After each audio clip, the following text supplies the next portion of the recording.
Digue Verma dans Nôle, bienvenue à toutes et à tous.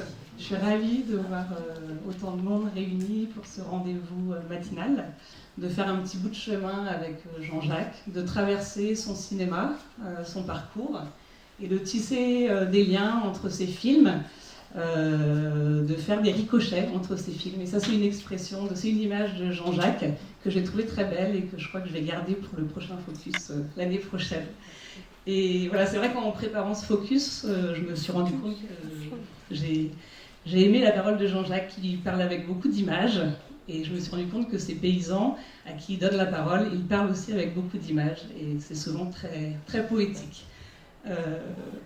Voilà. Donc Jean-Jacques Gros, c'est un habitué du festival, un habitué du mois du film documentaire qu'on coordonne à Daoulagad-Breizh dans le Finistère. Et voilà, on est très heureux de l'accueillir sur un petit focus spécial sur plusieurs jours. On est à mi-chemin, à mi-parcours encore. Et donc on a commencé au festival, l'histoire a commencé avec Une nuit avec les ramasseurs de volailles, qui est son premier film, qui a été primé au Festival de Douarnenez en 2005. Et là, c'est son dernier, enfin plutôt son nouveau, parce que je crois que c'est pas son dernier film, et c'est important de le dire. Donc son nouveau film qu'il a co-réalisé avec Céline Dréan, qui nous a donné envie de revoir ses films. Voilà, je trouve qu'il donne un nouvel éclairage à ses films. Et avec nous, Tanguy Perron, qui prend des notes. Travail. Donc, Tanguy Perron est historien, programmateur cinéma, et aussi compagnon de route de Jean-Jacques, depuis ses débuts aussi. Et c'est Jean-Jacques qui nous a dit qu'il aimerait bien que Tanguy vienne aussi à cette rencontre. Donc on est très content de t'accueillir aussi. Merci, Tanguy. Tanguy a commencé aussi par programmer Une nuit avec les ramasseurs de volailles à Bobigny, je crois, c'est ça. Et il a programmé récemment aussi 20 ans sans ferme. Ouais. Et il avait écrit aussi sur les ramasseurs de volailles dans son livre Bretagne et cinéma, qui était paru en 2006 et qui a été mon livre de chevet quand j'ai commencé à travailler à Daoulagad-Breizh en 2007. Voilà, quand j'ai découvert du coup le cinéma en Bretagne grâce à Tanguy, donc je suis contente de faire cette rencontre, cette première fois avec toi. Non, moi j'avais vraiment été marqué quand tu revenais sur le livre que j'avais écrit sur cinéma en Bretagne. À un moment, il avait fallu faire, c'était des choix éditoriaux, il y a forcément des choses qu'on rate. Je pouvais m'appuyer sur une programmation que je faisais régulièrement à cette époque-là, en région parisienne, en Seine-Saint-Denis. Et j'avais vu, il y avait deux films qui m'avaient marqué à l'époque et qui entraient en contradiction avec une production, une certaine production qu'il y avait en Bretagne. Les films étaient parfois un peu formatés, beaucoup étaient sur la mer, essentiellement sur la mer, et il y avait beaucoup de films sur des bateaux, sur des courses de voiliers et tout ça. Je trouvais qu'il y avait un déséquilibre. Il y a un déséquilibre entre les films du littoral et les films du centre de Bretagne, des terres déjà. Bon, ça ne concerne pas que la Bretagne, hein. Souvent le monde paysan, le monde rural et au niveau du documentaire et bien plus largement au niveau de la fiction est sacrifié. Donc j'avais plus d'intérêt, peut-être avec des petites racines, j'ai des racines du côté de Guillet-sur-Scorff aussi, donc j'avais une petite sensibilité à la question. Je trouvais que les terres étaient sacrifiées, donc quand j'ai vu le film de Jean-Jacques, Une nuit avec des ramasseurs de volailles, ça m'a vraiment touché. Et c'est au moment où il sortait aussi un film que vous avez peut-être vu, c'était de Véro Pont-d'Aven, qui s'appelait 20 ans à Molène, jamais Molenais. Et Véro Pont-d'Aven avait vraiment travaillé elle-même aussi. C'était une ancienne travailleuse manuelle comme Jean-Jacques, voilà pour une présentation. Elle avait travaillé manuellement, donc, et elle avait fait le portrait très attachant d'un secrétaire de mairie à Molène. Et en fait, c'était deux films un peu atypiques, presque autoproduits, faits par des gens qui travaillaient, des premiers films. Et ça me semblait les films les plus intéressants à cette époque-là. On est en 2005. Voilà. Et j'avais montré en Seine-Saint-Denis et devant un public populaire. Et tout de suite, ça avait marché. Enfin, ça avait marché. Il y avait une rencontre entre le public et le film. Et Jean-Jacques nous avait félicité pour la qualité du cidre. Donc j'étais vachement content. Et du coup, c'était parce qu'il y a une époque baroque et très importante pour le cinéma en Bretagne, c'était la période militante. On ne va pas la refaire aujourd'hui, c'est les 70, c'est ce qu'on doit aux époux Le Garrec, à Vauthier, à Yann Le Masson et tout ça. Et après, il y a une disparition, non seulement du politique et du cinéma militant dans les années 80, mais quasiment la question sociale. Jean-Jacques n'est pas un cinéaste militant, on reviendra sur cette définition, je ne pense pas qu'il le soit. C'est quelqu'un d'engagé, totalement sincère, très cohérent. Il ne correspond pas en tout cas aux archétypes du cinéma militant des années 70. Par contre, il s'occupe de la question sociale et le peuple n'a pas disparu dans ce qu'il filme. Et Une nuit avec des ramasseurs de volailles qui correspond quasiment à une espèce de sous-prolétariat pas vu, méprisé, là c'était quand même un choc. Et il y a une qualité de travail sur le son tout de suite qui est intéressante dans ce film-là et qu'on retrouve dans ces filmographies. Donc il est au croisement de la politique, du social, en étant ancré en Centre-Bretagne. Et ça mérite d'être déjà remarqué. J'ai déjà été trop long. Heureusement que j'avais dit bref. Donc en fait, on ne va pas donner la parole à Jean-Jacques. On vous propose de commencer par la fin, 20 ans sans ferme, qui est son nouveau film, où il revient sur son histoire personnelle. Et je ne l'ai pas dit, mais du coup je le dis quand même maintenant. 20 ans sans ferme, c'est aussi 20 ans avec des films. Et c'est ça qu'on vous propose d'explorer aujourd'hui.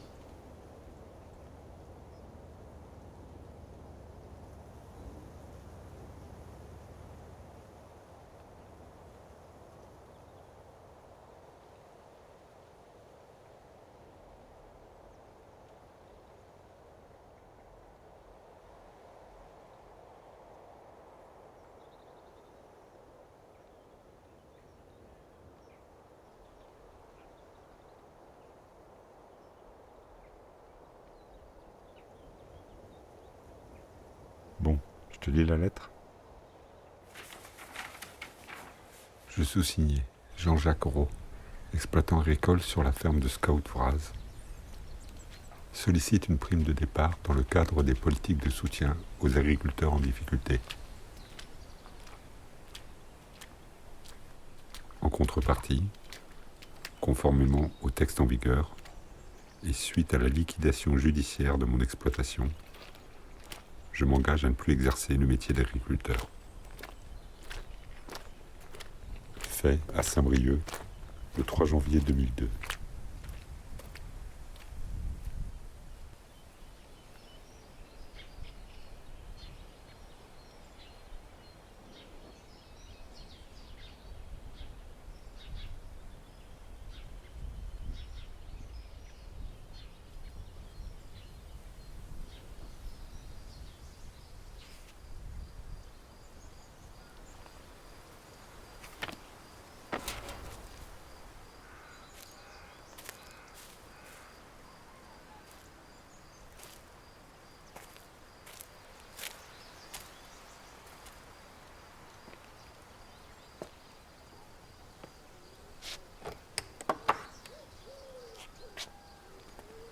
C'est ouvert.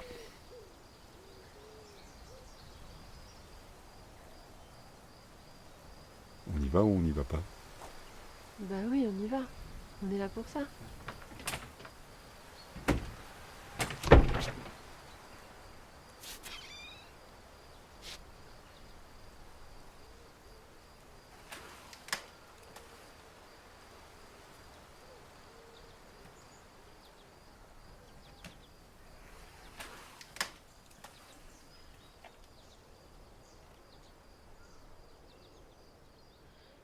Le film commence de nuit, comme d'autres films que tu as fait. Une nuit avec les ramasseurs de volailles, Mille et une traites. Est-ce que c'est un choix que vous avez fait? Comment vous avez fait ce choix? Est-ce que vous l'avez fait ensemble avec Céline ou est-ce que c'est le choix de Jean-Jacques Roux, paysan? Est-ce que c'est aussi l'heure où les paysans se réveillent et vont au travail? Eh bien,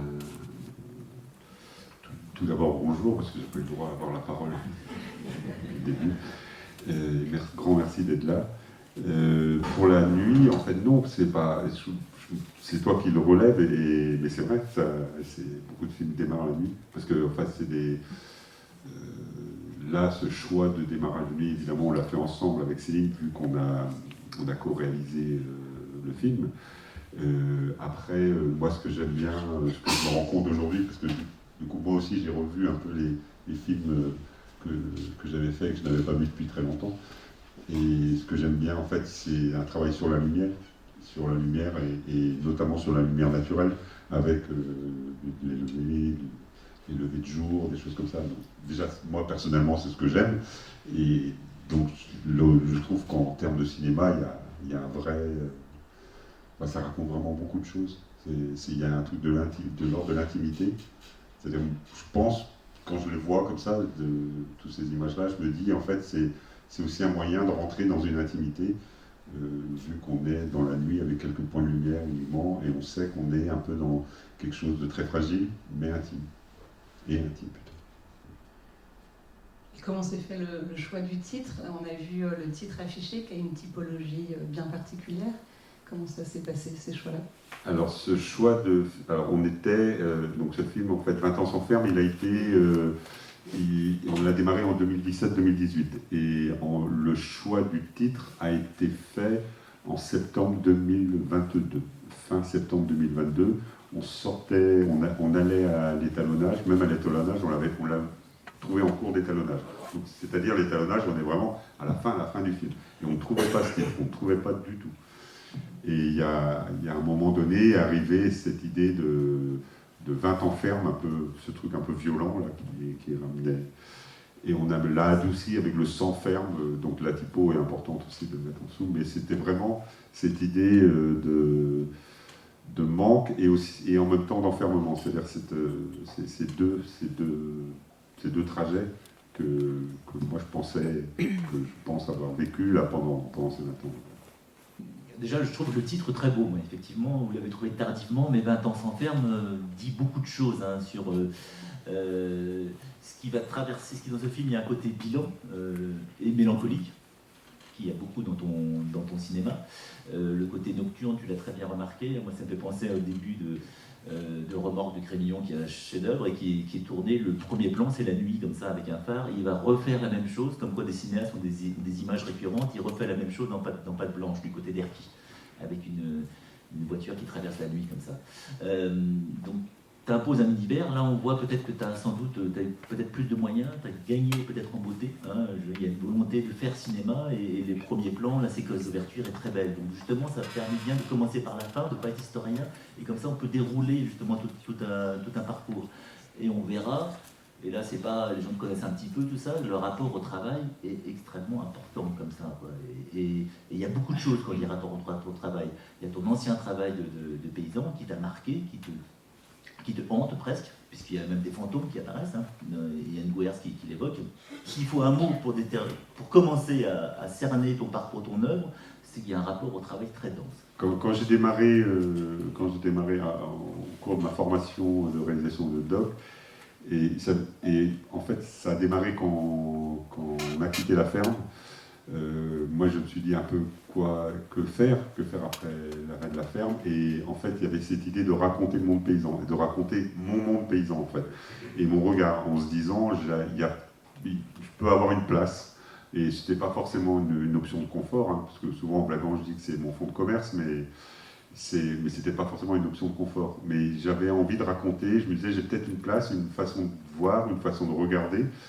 Et les gestes du travail, moi, c'est des choses qui m'ont toujours fasciné, même que ce soit les gestes ouvriers. Et donc, je trouvais que les gestes du travail paysan étaient aussi intéressants. J'avais envie d'être au proche, de sentir en fait la matière humaine qui travaille avec donc de la matière animale, de la matière végétale, de la matière de la terre, tout simplement. Et je trouvais que filmer ce travail-là, je pensais que je pouvais avoir un regard un peu. Je me disais, là, je peux trouver ma place. Je connais, donc je peux le raconter.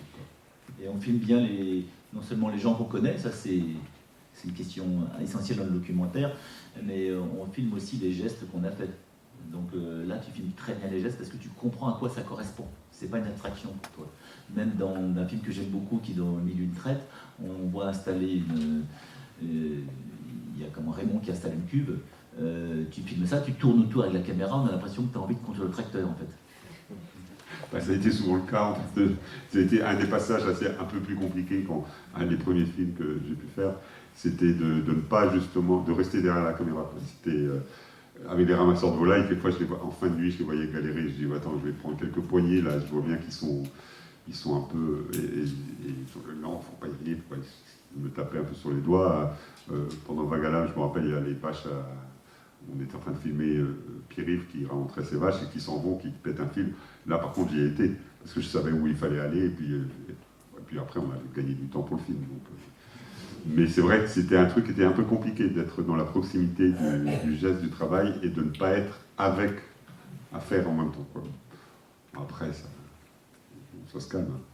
Mais c'est un atout, en fait. Et dans 20 ans sans ferme, on voit des images d'archives de Philippe Guilloux, de Manuela Frézil. C'était un peu tes débuts au cinéma, peut-être? Est-ce qu'on peut dire ça? Tu avais aussi participé à une émission de France Culture en 92, je crois. Est-ce que ces expériences ont été un déclic pour toi pour aller vers le cinéma après? Alors, pas du tout. Pas du tout, c'est juste...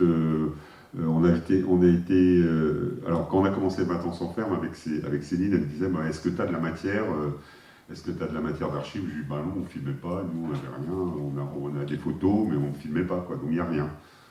Et puis au bout d'un moment, je dis ah, mais je me rappelle quand même, il y a eu ce film qui a été fait, voilà. Et t'as pas autre chose? Non, il n'y a rien. Elle dit ah, mais si, il y a eu aussi un autre film. En fait, il y a eu des films qui ont été faits sur la ferme et une émission de radio de France Culture qui ont été faites depuis les années 90 jusqu'aux années 2000, pendant 10 ans, ça s'est étalé. Mais moi, j'étais plus dans... Alors, tu parlais de militance tout à l'heure. Moi, j'étais à l'époque dans ce schéma... Enfin, dans mon idée, on était à la Confédération Paysanne, très, très impliqué, et dans l'idée de faire avancer le projet, le sujet politique sur l'agriculture paysanne et sur ce qu'on portait, nous, à la Conf. Et donc, moi, j'étais simplement là-dedans. Donc, j'étais dans ma pensée tout le temps, mais je ne pensais pas du tout ni cinéma documentaire, ni comme je pouvais l'entendre, comme je peux le faire aujourd'hui. Ça, c'est quelque chose qui m'était complètement abstrait et éloigné. Mais malgré tout, ça fait archive et ça fait sens, parce que dans 20 ans sans ferme, il y a à la fois l'émission sur France Culture, l'émission sur France Inter, qu'on entend en off, le film de Manuela Frézil, un autre de Guilloux, je crois, qui a été fait sur le Centre-Bretagne. Et du coup, là, on se dit, et c'est important, c'est intéressant, que sur plusieurs générations, puis il y a des enfants qui apparaissent à la fin du film, que vraiment, sur plusieurs générations, on peut écrire à partir d'archives maintenant une histoire populaire qui se ferait. Et ça n'a pas toujours été le cas, que dans les milieux populaires, on possède de l'archive qui soit capable de dire une histoire.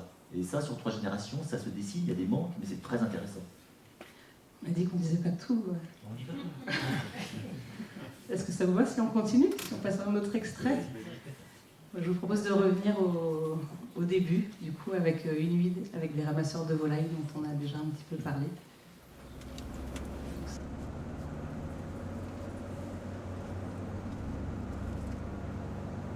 Les 2 premiers mois que j'ai passés chez RTV, pour moi ça a été un enfer. Bon. D'entrée, ils m'ont mis au dindon. J'avais jamais ramassé la volaille de ma vie. Je ne savais pas où j'habitais. J'ai un dindon que j'arrivais pas à les tenir. Il me sautait j'étais griffé de partout. Quoi. Et jusqu'au moment où j'étais obligé de m'arrêter parce que je ne pouvais plus bouger. Quoi. Et après 15 jours d'arrêt, la patronne, elle m'a mis au poulet. Et au poulet, ça s'est passé comme il faut. Et c'est là que j'ai commencé à prendre goût. C'est pas parce qu'on travaille dans la merde, parce qu'il faut dire les choses comme elles sont, hein, que c'est un mauvais travail, c'est pas vrai. Voilà. Pourquoi c'est un bon travail alors? Ben, c'est un bon travail parce que bon, ben, je sais que je rends service.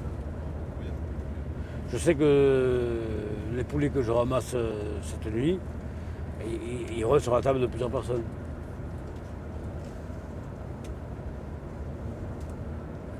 Tu comprends ce que je dis? Oui, je comprends bien, oui. Voilà, il y a ça, puis bon, mais dans l'espoir que certaines choses qui étaient à revoir sur les salaires, bon, mais qui ait une réaction de la part des groupes achats de la distribution. Hein? Pourquoi sur les salaires, il y a Ben, un problème? Ben, on sort 10, 12, 13, 14, 15 heures, on n'est payé que 6 heures. Hein? Ça c'est pas tout à fait normal. Ça. Mais tu travailles combien d'heures sur les 13 heures? Ça dépend. Des fois, sur 13 heures, on peut faire à 4 heures comme on peut faire à 7 heures. Ça dépend des jours. Et tu penses qu'on peut continuer à faire ce métier-là très longtemps si on n'est pas rémunéré à sa juste valeur? Quand on n'a pas le choix, oui. Quand on n'a pas le choix, oui. Moi, je sais qu'en 2 ans, je ne vois pas où je pourrais aller ailleurs où je suis aujourd'hui. Tu dois faire ça jusqu'à ta retraite? Mais 8 ans encore. C'est quoi 8 ans dans une vie? C'est rien du tout.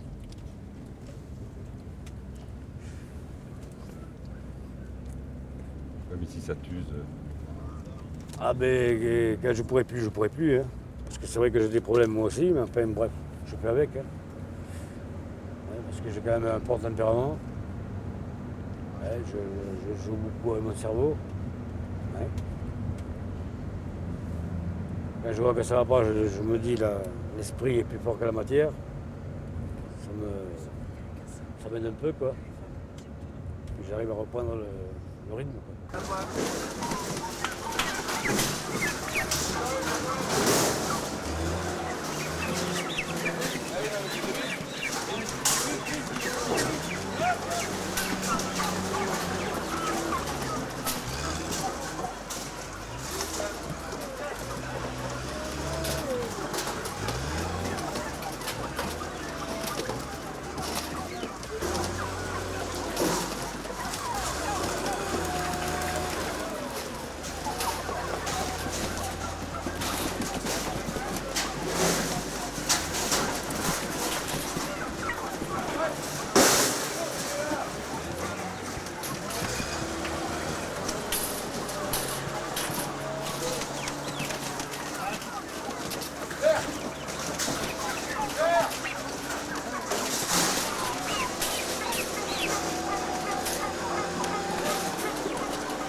Voilà, le film alterne comme ça des entretiens avec les ramasseurs dans le bus, des scènes de ramassage et des scènes de pause après dans les vestiaires.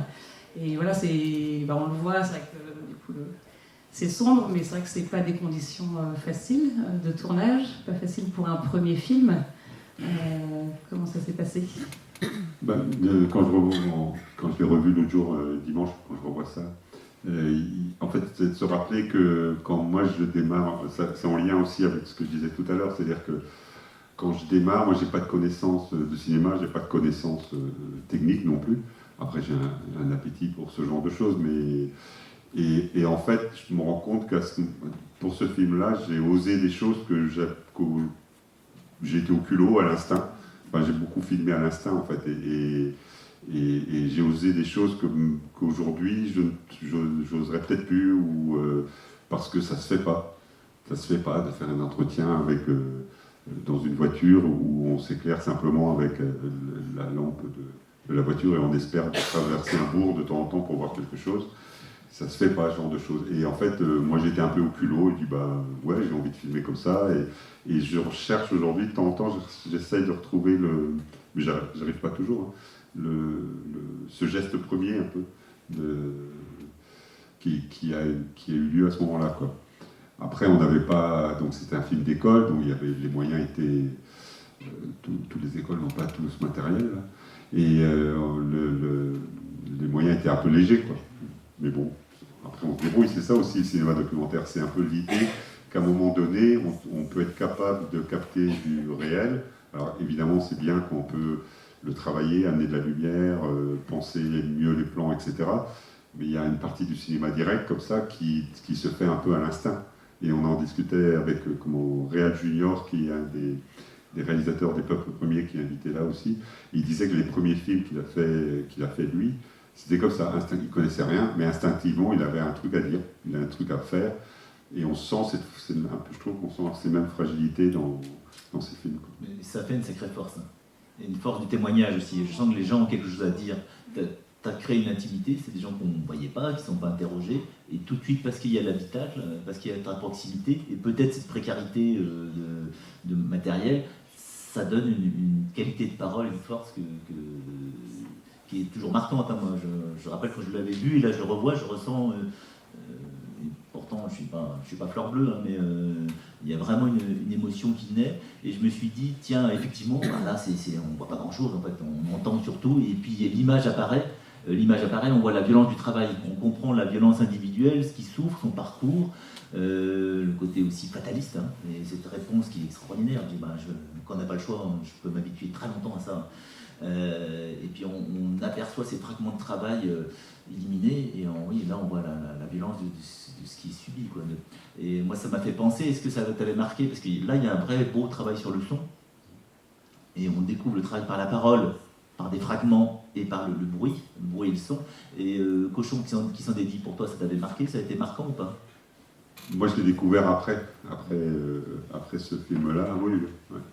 Beaucoup, ouais. Et alors, sur le son, moi j'ai appris aussi le son, voilà, j'ai appris que les choses se dissociaient, qu'elles se construisaient, et c'est l'apprentissage du réel aussi, c'est-à-dire que qu'est-ce qu'on donne à voir et qu'est-ce qu'on donne à entendre? Est-ce qu'on donne à entendre et à voir ce qu'on pourrait voir ou entendre normalement? Et en fait là, moi je m'étais pris la tête là-dessus, de dire il faut que dans ce parcours de nuit, le spectateur ressente vraiment ce que ressentent les ramasseurs.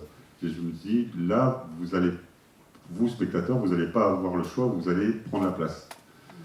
Et donc dans l'image et beaucoup dans le son, on a mixé et retravaillé les sons pour que ça prenne de l'ampleur au fur et à mesure de la nuit. Alors que le bruit n'est pas plus fort en fin de nuit qu'en début de nuit, mais en fin de nuit, ça leur tape les oreilles. Et ça leur tape sur le système. D'ailleurs, ils sont tendus, ils s'engueulent. Et je me dis, le seul moyen de leur petite engueulade, en fait, c'est une tension, mais qu'on ne ressent pas forcément quand on est spectateur. Mais par contre, la violence du son, oui. Et donc là, on ne donne pas le réel à voir. On donne pas le réel à voir, puisque le son réel, c'est pas celui-là. Par contre, on donne le réel de ces ramasseurs de volailles. Donc là, on se place vraiment en...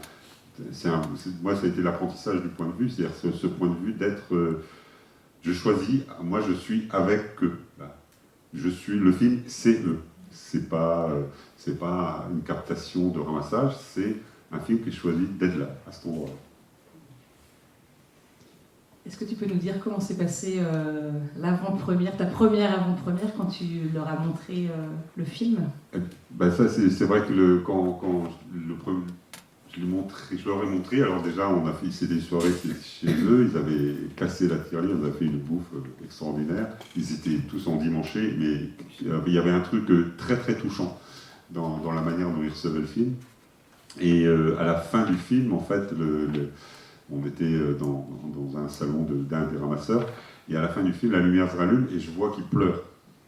Et là, moi, je me dis, mais c'est quoi c'était le premier film, donc j'étais un bleu là-dedans. Donc j'ai dit, mais c'est quoi le droit que j'ai, moi, aujourd'hui, où j'arrive à peu près à me sortir dans ma vie, qu'est-ce que je viens foutre le bordel chez ces gens-là? Ils m'ont rien demandé, quoi.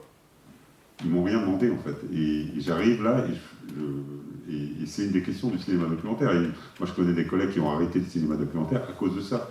Parce que le rapport à l'autre est compliqué.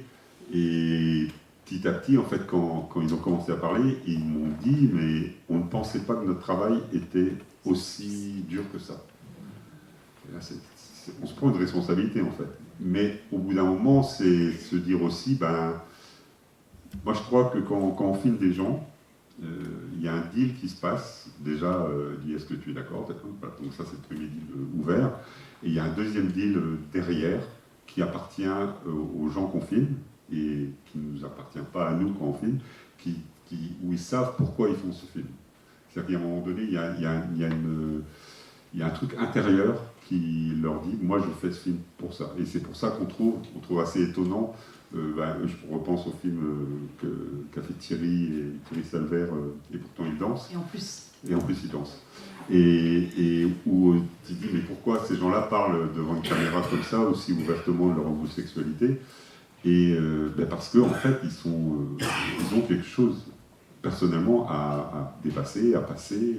Voilà. Il y a un cinéaste, un grand documentariste qui est décédé, qui s'appelle Bruno Muel, qui faisait partie des groupes Bedvedkin, et il disait, ce que je fais avec mes personnages, enfin les personnes que je filme, pour eux, c'est des déclarations. Voilà, donc c'est de leur point de vue, ils font une déclaration. Il se met en... Et c'était surprenant comme phrase, mais c'est vraiment pour montrer la connivence et cette construction aussi en commune. Et puis je crois qu'il y a souvent on dit, dans ce film-là, on a réussi au bout d'un moment, les gens qu'on filme ont oublié la caméra. C'est absolument pas vrai, je crois que personne n'oublie la caméra. Et c'est pour ça qu'on peut aller filmer avec une équipe de tournage, à partir du moment où il y a de la bienveillance, à partir du moment où il y a un travail préalable de fait, mais on n'oublie pas la caméra. Par contre, la caméra est adoptée, comme tu dis, pour une déclaration. Il y a quelque chose, ils savent pourquoi ils sont là, ils savent pourquoi ils parlent à la caméra, et il ne faut pas prendre les gens pour des cons, ils savent très bien que demain ça va être sur un film, que ça va être vu par des milliers de personnes, etc. etc. Donc il y a vraiment je crois que c'est la puissance du cinéma documentaire, c'est avec les gens, c'est d'arriver à créer ce lien-là, d'ouvrir une porte dont les gens se saisissent, et toi, en tant que réal, tu essayes de faire ton boulot et d'aller sur ton envie de filmer. C'est pas non plus, c'est pas une porte ouverte. Toi, tu as une intention, donc ça répond. C'est un binôme qui se crée à ce moment-là. Et je pense qu'à un sort de live, c'est ce qui s'est passé. C'est ce qui s'est vraiment passé. Alors eux, ils avaient un espoir extraordinaire dans ce film en disant ça va bouleverser notre vie, ça va changer. Donc c'est aussi une grande naïveté sur ce que peut faire le cinéma. Bon, ça peut participer à changer, mais je pense que ça ne change pas tout. C'est pas possible. et donc après ta formation à Poitiers, tu rentres en Bretagne, je crois, du côté de Mélionnec.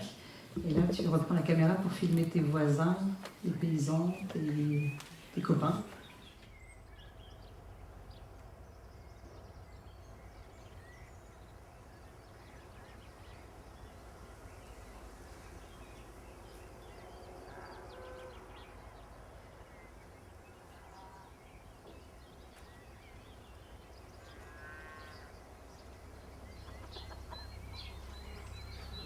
Le jour où j'ai arrêté la ferme, une amie m'a dit « Tu sais, paysan, tu le resteras toujours.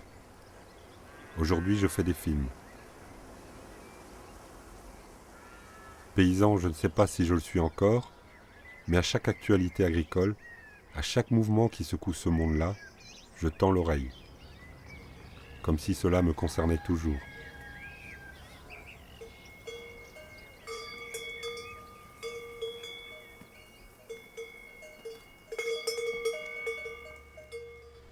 Donc tu ouvres le film avec Edgar Pisani, qu'on retrouve dans un autre film après, C'est beau la politique, vous savez. Après, tu donnes la parole aux paysans. Finalement, dans le reste du film, c'est vraiment que la parole et les gestes des paysans. Pourquoi c'était important de mettre Pisani à cet endroit-là? Alors, il y a sur ce film, je m'étais un peu dit, maintenant je vais faire un film comme un grand, quoi. Je vais rentrer dans les cases. Et donc, je m'étais dit, on va parler d'agriculture, on va parler d'Europe, et je vais trouver des experts pour parler d'Europe. Et donc, j'avais été voir un certain nombre de personnes à Bruxelles, très intéressant, et tout ça. Et j'avais été voir Edgar Pisani aussi. Alors après, j'avais un peu profité du statut de réal et du film pour créer une relation avec lui. Donc, on avait filmé pour Vagalam pendant un temps. Et au bout d'un moment, je me suis rendu compte très facilement, et pour ceux qui ont vu le film, que ces paysans-là, ils avaient complètement la capacité et la possibilité de raconter l'Europe beaucoup mieux pratiquement que les experts, quoi. Et là je crois que je comprends un truc, c'est que je dis, en fait, là, dans ce que je veux filmer, faut que je sois proche de mes proches. et que eux, ils peuvent raconter. Ils ont des choses à dire, ils ont une façon de voir les choses, et ils peuvent raconter encore beaucoup mieux pour le film et aux spectateurs, enfin, notamment ici, cette histoire d'Europe. Et ça me... Ouais, c'était assez important pour moi, du coup. J'ai découvert ça, quoi. Mais c'est vrai que sur ce film-là, on avait... quand moi je suis sorti de formation, je m'étais dit, bon, je vais me mettre à faire du doc. Déjà, on sortait de formation, on nous disait, il faut absolument aller à Paris, c'est comme à la Poste, il faut faire un petit tour à Paris. Et moi je dis, bah nous aussi, il faut aller à Paris, moi je ne ferai pas, quoi. Je ferai autre chose, mais je rentre à la maison, quoi. On était à Poitiers, ça suffisait, genre. Donc, et en fait, sur la Bretagne, moi j'ai trouvé le réseau pour pouvoir faire des films tout de suite, très très vite, et notamment grâce au prix que j'avais eu à Douarnenez ici. Et je m'étais dit, mais quand même, je vais aller loin, je vais sortir, je vais essayer de faire, je vais aller voir des paysans, les paysans du monde, je vais aller voir, je pensais aux paysans sans terre, je reprenais un peu tout ce que j'avais en stock des années à la Confédération paysanne. Je me dis, là, j'ai du réseau, je peux y aller, quoi. Et en fait, je suis à 10 bornes de la maison, quoi. Et j'arrive pas, juste à chaque fois, il y a toujours des choses intéressantes, mais c'est un peu comme les technocrates. Enfin, c'est pour moi, après, moi je trouve que c'est intéressant aussi d'aller filmer ailleurs, mais moi je trouve que dans ce que je voulais porter, ce que je voulais raconter, eh ben, c'était là, sous la main, avec des gens. Et après, moi je vous ai aussi. C'est un peu la phrase du début, paysan, tu le seras toujours, donc c'était Amida qui disait ça. Et moi, je voulais reprendre le lien, si j'étais parti quelques années, je voulais reprendre le lien avec ce monde-là, avec ces paysans, et je voulais un peu, je sais pas, je voulais un peu en être encore, en fait, je pense. Et le jeu est déjà là, le jeu qu'on retrouve dans 20 ans sans ferme, dès l'introduction du film. C'était une évidence? Ouais, je crois que je ne sais pas pourquoi je pouvais. Non, oui, c'était évidence, ouais. La question ne s'est même pas posée. Je n'ai pas le souvenir que ça se soit posé. Le texte de début, il s'est un peu posé pour qu'on comprenne bien mon positionnement, où je suis, pourquoi. Voilà, et c'est ce que j'ai repris après dans Mille et une traites aussi. Un peu se dire, il y a un moment donné, on va faire entrer un spectateur dans une histoire. Qu'on essaie de construire, où on essaie que le spectateur ne s'ennuie pas, qu'il aille jusqu'au bout, qu'il ne dorme pas comme moi en regardant les films. Et l'idée, dès le début, soit une voix off, soit un carton, de dire voilà le contexte. Maintenant, on peut démarrer, on peut rentrer dans l'histoire, on peut démarrer le Il était une fois. Et en même temps, à mon avis, cinématographiquement, mais je peux me tromper, c'est un point de vue personnel, cinématographiquement, le début de 20 ans sans ferme est beaucoup plus fort, plus personnel que Vague à la paysanne. Là, tu vois, t'es un peu didactique là, au départ. Là, tu vois, et même ta voix, on la reconnaît pas. Il l'aime pas du tout. Ah bon, bah tu vois, bon, on est deux, moi. Non, c'est un peu. Oui, c'est un peu produit, quoi. Tu lances le truc, mais t'es pas dedans encore. T'es plus dedans quand. Ce qui est intéressant, même au niveau de l'accent, il y a ta voix off et des fois tu entends les questions. Et on retrouve ton accent quand tu poses des questions. Et là, tu es plus sincère, tu es plus vrai. Là, on sent que c'est un début un peu télé, en fait. Excuse-moi de dire ah non, mais des complètement. choses comme ça. Mais ça participait à ces normes que je m'étais dit. Et puis, en fait, que aussi Gilles, à la production, Gilles Badovani de Mille et une film.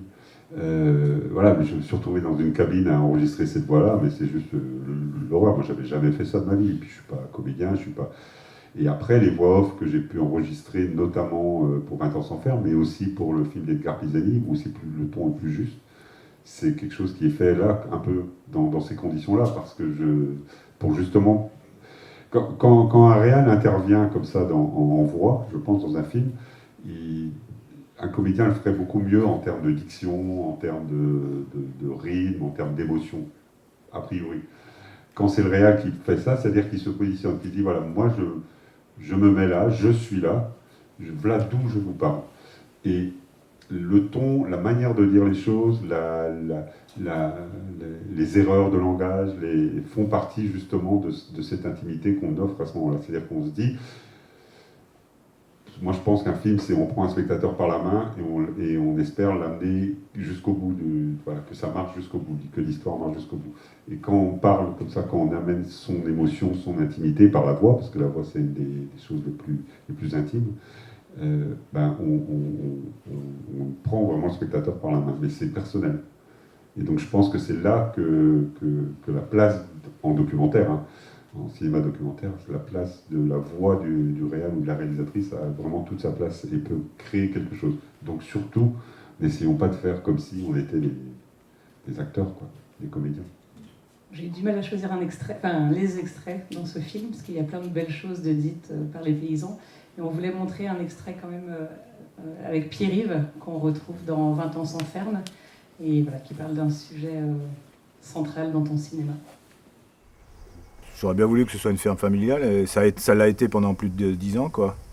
Mais bon, maintenant Myriam elle est partie travailler à l'extérieur, parce qu'au niveau, au niveau financier, on n'arrivait pas à tirer un revenu suffisant pour subvenir aux besoins de la famille, rien qu'avec la ferme, on n'y arrivait pas. Donc moi, j'ai jamais bien travaillé avec elle, j'adorerais aussi travailler avec mes enfants, mais moi j'ai 4 enfants, et les 2 grands ils sont partis déjà faire autre chose, les 2 petits c'est pareil, ils font pas l'agriculture, ça les branche pas. Donc faut faire contre mauvaise fortune bon cœur. Moi j'aurais bien aimé ça, mais ça se passe pas comme ça.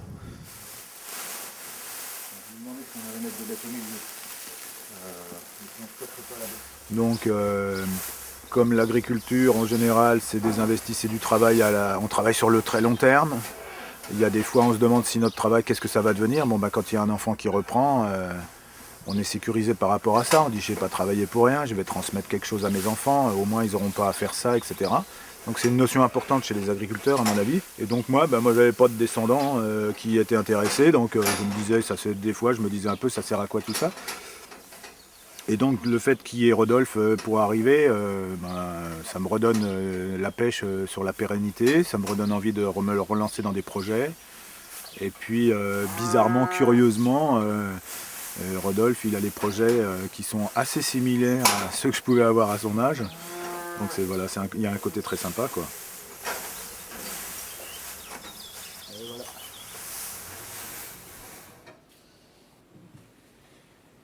Voilà un thème central pour les paysans, central dans ton cinéma, un thème qu'on retrouve à la fin du film, dans une scène où tous les paysans mangent ensemble et parlent aussi avec des paysans avec deux générations différentes et qui parlent de cette question de la transmission. Et qu'on retrouve évidemment dans ton dernier film, 20 ans sans ferme. Il y a vraiment la question de la transmission de la ferme. Bon, alors la métaphore est facile à trouver parce qu'ensuite, une fois que tu n'as plus de ferme, tu as beaucoup transmis et construit.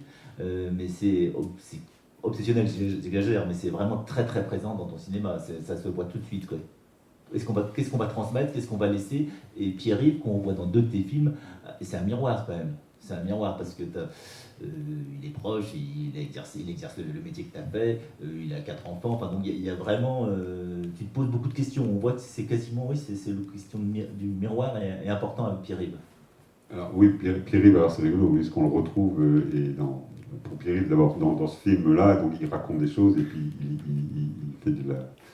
il raconte aussi l'avenir de l'agriculture et d'un coup, dans 20 ans sans ferme, il y a un écho, il continue son discours. Mais il le complète, en fait. C'est assez drôle comment ça marche, j'ai remarqué ça. Sur la transmission, en fait, moi, je crois qu'à dans aucun des films, j'avais eu cette intention-là au départ, de parler de transmission et tout ça. Ce qui m'intéressait beaucoup, notamment, je pensais à 1001 traites, où là, on est vraiment sur un film de transmission, pourtant uniquement, c'était de savoir quelle était l'importance de ce métier-là pour nous autres paysans, qu'est-ce que ça représentait, qu'est-ce que ça représentait comme arrachement au moment où on arrêtait. Et en fait, c'était ça que j'ai recherché, c'est ça que j'ai recherché avec Raymond, c'est ça que je recherchais là aussi, c'est-à-dire quel est toi, à Pierre-Yves, quel est ton positionnement, et d'ailleurs la manière dont j'ai filmé et Rodolphe ici et dans le film de Pierre-Yves de 1001 traites, où il y a un jeune qui reprend. je suis pas hyper sympa dans la manière dont je les filme. C'est un peu négligent, il y a un truc, c'est assez bizarre. Mais c'est en faisant 20 ans sans ferme que je me suis rendu compte qu'en fait, depuis le début, il y a cette transmission, elle est là, mais que je ne la regarde pas forcément, en fait, que je ne veux pas la regarder. En fait, la meilleure manière de parler de l'attachement à la terre, c'est en fait de parler de la transmission. Et de transmettre quoi? C'est de transmettre la terre, mais de transmettre aussi l'amour d'un métier, ce truc qui, au moment de le quitter, arrache un peu les tripes. Donc c'est ça, en fait, qui est intéressant à transmettre. Mais je m'en suis rendu compte, il y a l'année dernière, quoi. Ouais, temps. Et Pierre formule mieux que toi peut-être certaines choses par rapport au travail. Il est plus. On sent que le travail. Ah non, mais je suis là, elle m'a dit. Je l'inviter, non? Non, mais je pense qu'il est plus lucide par rapport au trop de travail, quoi.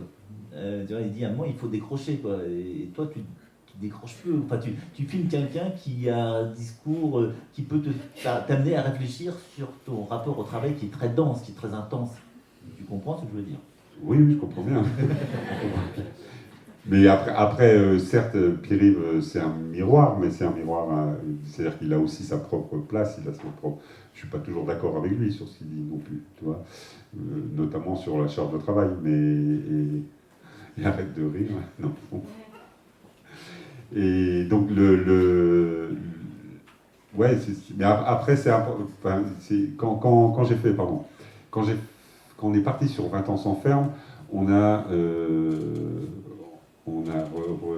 retracé un petit peu tout ce qui était à raconter, tout ce que j'avais envie de raconter, et je me suis rendu compte en fait que dans les films précédents, Bagalam, Mille et une traites, j'étais en train d'essayer de faire avouer des protagonistes que je filmais pour raconter ce que moi je voulais raconter. C'est ce que je disais. Il est d'accord. Je reformulais. Et donc, en fait, c'est ça que je me suis rendu compte au bout d'un moment, c'est que c'était... et en fait, Raymond, je voulais qu'il me raconte, j'aurais voulu qu'il craque un peu, notamment dans Une traite, ou qu'il me raconte plus son attachement à la terre. Mais voilà, il n'avait pas à faire... Enfin, c'était à moi de le faire. Et donc, c'est des choses qui se construisent aussi petit à petit et qui, du coup, viennent plutôt après, avec 20 ans, quoi. Mais c'est un truc compliqué toujours en cinéma documentaire, c'est de se dire pourquoi on fait des films, pourquoi on raconte des histoires. Alors évidemment, il y a toujours, et a fortiori quand on met du jeu dedans, c'est qu'est-ce qu'on veut raconter de soi en fait, et comment on le raconte. Et il ne faut pas être dupe sur le fait que quand on filme des gens, tu parlais de miroir tout à l'heure, on cherche une part de miroir qui nous raconte. Donc c'est pour ça, l'autre jour dans un atelier que j'entendais sur la place où on disait de filmer collectivement, etc. Je pense qu'à ce moment-là, on peut perdre cette partie intime et cette partie du regard, un regard, quoi, qui trouve écho chez des personnes. Est-ce qu'on passe à Raymond? Avec Mille et une traites.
beaucoup de gens qui croient savoir faire des vaches et qui ne savent pas faire des vaches.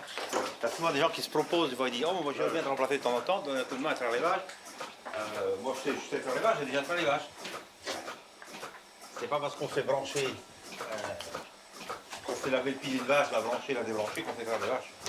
Voilà, donc, il se passe beaucoup plus de choses que ça pendant la traite.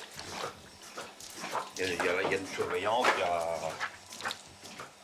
a déjà savoir débrancher au bon moment, ne pas laisser les vaches brancher alors qu'elles sont finies.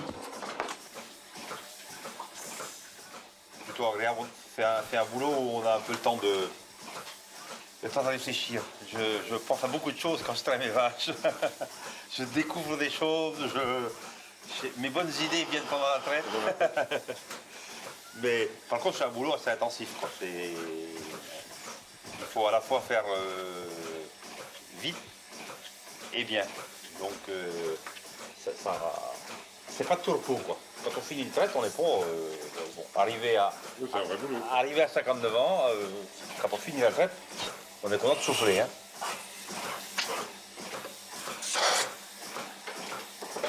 C'est sûr que si on me disait, bon, demain matin, on donne ta retraite, il n'y a aucun problème. Je la prendrai content. Parce que je sais que je manque pas d'occupation. Je sais que je m'ennuierai pas. Ouais, mais c'est pas demain matin. Hein? Et c'est pas demain matin. C'est dans 500 jours, quoi. Je me suis mis à compter, puis du coup, je me suis dit, tiens, je vais essayer de voir à quelle date il me restera 1000 à faire. Et donc voilà, c'est ce matin, quoi. J'attaque la 1000e dernière traite. Enfin, la première des 1000 dernières traites.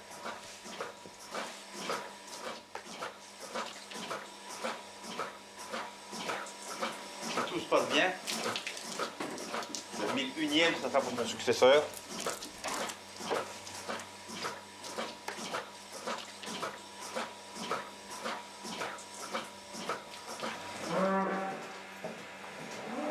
Allez, on y va. Allez. Allez, Tirette, avance. Allez.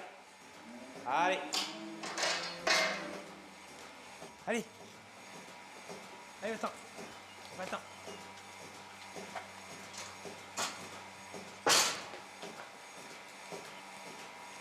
Allez, les belles, on y va. Allez, au boulot.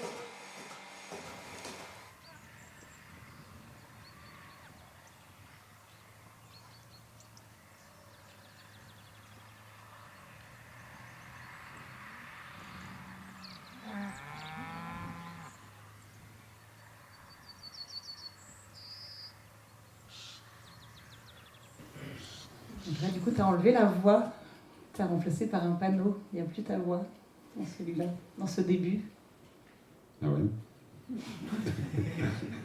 Mais c'était vraiment, c'est un peu aussi ce que je disais tout à l'heure, c'est à un moment donné, c'est de... alors, ça c'est un travail de montage en fait aussi derrière. C'est-à-dire qu'en montage, on se rend compte que sur la parole qui est donnée tout au long du film, il manque des choses. Il manque ce qu'on appelle des informations, c'est clair, qui positionnent, qui permettent aussi de donner des clés au spectateur. L'idée étant que le spectateur ne se pose pas la question tout au long du film, mais ah là, c'est quoi il y a un truc que je comprends pas là, et puis qu'il loupe d'autres choses, quoi. Qu'il est en train d'essayer de résoudre une question. Voilà. Donc là, le principe étant, je pose des choses, je dis, et je raconte ce rapport que j'ai en quelques mots avec Raymond. Voilà. Et moi, le panneau m'allait assez bien dans le sens où, ce que vous disiez tout à l'heure, ma voix ne me plaisait pas comme ça en off, notamment pendant Déjà à ce moment-là, quoi. Ouais. C'est pas que après coup. Non, donc là, je dis, le panneau, c'est très bien, le boulot est fait, c'est clair, c'est net, et je trouve cette petite phrase plutôt... Elle permet de rentrer dedans, quoi. Et du coup, ça fait, à mon avis, un excellent début. Et pour un vraiment bon film. Et ça prouve aussi qu'à la fois, tu as des bonnes idées de réalisation, mais que tu n'es pas dogmatique, tu es assez pragmatique. Parce qu'il y a une idée qui est très bonne, c'est que l'unité du lieu, c'est la salle de traite. Vraiment, et c'est une bonne idée cinématographique. Et ensuite, il y a les traites servent de mesure du temps. Donc, je me suis dit, quand tu as trouvé cette idée-là, unité de lieu, unité de temps, c'est bon. Et en même temps, ça tient, ça structure totalement le film, mais tu as des à côté. Tu as dû sortir un peu la salle de traite. Bon, il n'y a pas que ces deux idées-là qui sont très bonnes, il y a le fait que tu les trahisses de temps en temps, que tu les adaptes. Et il y a Raymond qui, lui, est un excellent transmetteur, quoi. Et on suit son histoire grâce à cette unité de temps, cette aventure qui suit, parce qu'il y a l'histoire de la transmission, est-ce qu'il va réussir ou pas à transmettre sa ferme. Et c'est peut-être ton film, même si tu es toujours très intéressé par la question politique, c'est peut-être ton film, même s'il n'est pas militant, le plus militant. Parce qu'il y a à la fois ce suspense, un collectif qui se mobilise et un happy end. Ouais, alors oui, c'était pas du tout ça au début. En fait, c'est le réel qui s'est proposé sur un plateau comme ça. C'est-à-dire qu'à un moment donné, alors déjà la première chose sur la salle de traite, moi au début je voulais un truc très radical. Ça aurait été terrible. Hein. Je voulais ne pas sortir de la salle de traite du tout, que tout se passe là. Et Nicole me dit ouais, peut-être que on pourrait. Non, on restera dedans. Et en fait, c'était un peu trop radical. Et puis, mais parce que pour moi, la salle de traite, c'est un lieu de travail, c'est un lieu comme dit Raymond, c'est un lieu de fatigue, de boulot intense. Et c'est un lieu de paix, parce que moi, à chaque fois qu'on descend dans une fosse de salle de traite, on est en paix, on est tranquille. Alors certes, on est entouré par il y a une masse de viande énorme autour, mais n'empêche, on est très protégé. S'il fait chaud, il fait bon. Enfin, et souvent, alors quand c'est le matin, c'est encore, on est tout seul. C'est un confessionnal aussi. Ouais. Oui, pour aller, pas pour le confessionnal. Mais au moins, c'est ce que dit Raymond, c'est que tous ceux qui ont trait de façon pendant longtemps savent que c'est des moments aussi de réflexion, comme il le dit, quoi. C'est des moments où on travaille dans la tête. Et donc ça, moi, je voulais le retraduire complètement. Et après, il s'est trouvé que ça ne pouvait quand même pas... ça aurait été un peu dur pour vous de passer comme ça 1 heure dans une salle de traite, même si c'est le cas quand on traîne. Et puis, normalement, alors il avait à ce moment-là, quand on démarre, Raymond, alors l'histoire, c'est que Raymond, il me dit un jour, on avait une bouffe ensemble, et il me dit, tu sais, dans 1 mois, il me restera, tel jour, il me restera 1000 traites à faire. Il me le dit à moi. Après, je lui ai dit, mais écoute, tu m'as proposé le film quand même. Je lui ai dit, non, jamais, moi j'ai jamais fait ça. Voilà. Et en fait, évidemment, moi je lui ai dit, écoute, on a pratiquement le titre, et maintenant, on va faire le film. Et donc je lui ai proposé ce deal d'aller tous les 100 traites où je serais présent absolument. Non, tous les 100 traites, je crois, je sais pas. Et il avait un successeur, donc ça aurait pu être très très ennuyeux.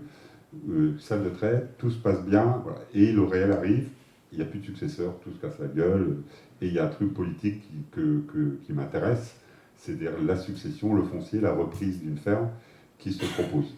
Et donc on suit, quoi. On suit. On adapte notre regard et on filme cette succession, quoi. Et c'est pour ça que là, on a commencé sur le 1001 traites, c'est vraiment le début. Alors, ça correspond au moment aussi où on commençait, nous, parce que je m'occupe aussi d'une association à Millionec qui s'appelle T-Film, où on forme des auteurs et des autrices. Et on commençait à travailler avec le groupe Ouest qui s'occupe de fiction, eux, sur la dramaturgie, en documentaire, sur des choses comme ça. Et là, on avait quelque chose, c'est-à-dire 1001 traites, c'est 1000 traites, qui va faire la 1001e? Donc voilà, il y avait une dramaturgie très simple, facile. Raymond, il le dit, il établit le truc au début, mais non, il n'y a plus qu'à dérouler le tapis, quoi. Et c'était vraiment ce début moi je prenais conscience aussi que en cinéma, il y avait, enfin dans le documentaire, il y avait aussi possibilité et place, et le documentaire était du cinéma avec les outils du cinéma, avec les outils de dramaturgie, même si on filme le réel, on peut aussi l'arranger, enfin le proposer de façon plutôt avec plus de suspense, avec plus de dramaturgie, etc. Et du coup, tu passes après de films de voisins, de copains, à des portraits d'hommes politiques, où c'est un peu le grand écart, ça paraît le grand écart comme ça. Oui, alors les films sur Edgar Pisani et Joël Labbé, en fait, c'est ce que je vous disais tout à l'heure, lors de Vague à l'âme, j'ai profité de mon statut de réal pour rencontrer ce bonhomme qui m'impressionnait. qui avait été... moi, je connaissais son histoire de ministre de l'Agriculture, donc il avait obligatoirement influencé ma vie. Mes parents se sont installés, c'était le premier GAEC des Côtes d'Armor, et les GAEC, c'était les associations entre paysans, et c'était la loi de Pisani qui l'avait permis. Enfin, il y a un certain nombre de choses comme ça, les SAFER, etc. Donc il avait influencé ma vie. Et je voyais aussi que ce bonhomme, sur son l'âge aidant peut-être, il avait posé plusieurs réflexions sur le monde paysan, sur comment nourrir le monde, qui m'intéressait beaucoup plus que sa loi d'orientation en fait en 62, où il avait quand même mis tous les prémices du développement industriel de l'agriculture. Et en même temps, ce qui m'intéressait, c'est cette complexité de pensée. C'est-à-dire qu'à un moment donné, tu as un bonhomme qui a mis en place tout pour détruire l'agriculture familiale et qui après repense les choses autrement. Donc il y a quelque chose qui m'intéressait là-dedans. Et donc c'est comme ça que j'ai été le voir. En fait, c'est-à-dire que quand on a filmé pour Vagalam, à la fin, il me dit bon c'est bien joli tout ça, mais s'il vous reste quelques cassettes, on filmait en cassette à l'époque. S'il vous reste quelques cassettes, on pourrait parler un peu de sujets un peu plus intéressants, on pourrait parler de politique, si vous voulez.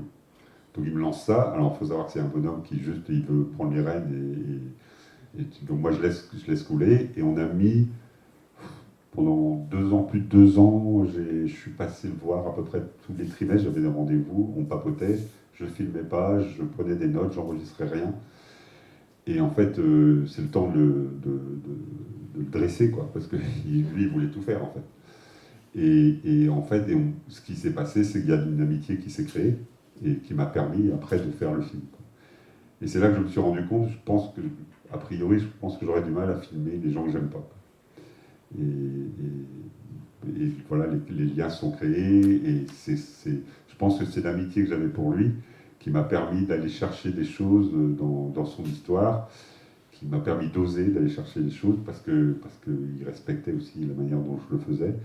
Et après, quand j'ai filmé Joël Labbé, que je ne connaissais pas beaucoup non plus, c'est lui aussi qui m'a... Enfin, c'est cette amitié qu'on a créée qui a permis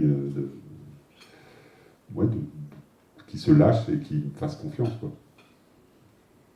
On voit un extrait de C'est vous la politique, ouais. Vous savez. Vous m'avez dit un jour que c'était à l'agriculture que vous aviez appris votre métier. Je le crois volontiers.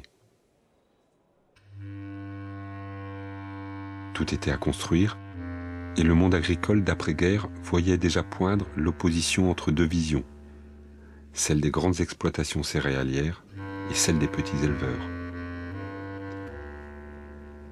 Vous avez fait le choix, en 1962, d'une agriculture moderne, mais aussi familiale, à taille humaine. Votre loi d'orientation et la mise en place d'une politique européenne vont transformer l'agriculture de subsistance des années 50 en un secteur d'activité excédentaire.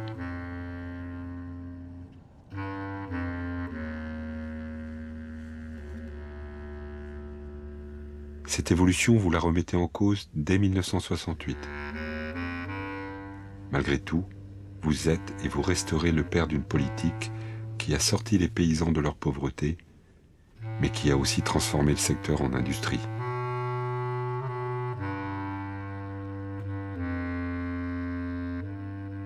Et me voilà débarquant d'hélicoptère pour arriver directement à la tribune. Et la tribune était très haut perchée et dominant complètement la forme. Si bien que le bruit de la foule montait vers les haut-parleurs qui étaient là.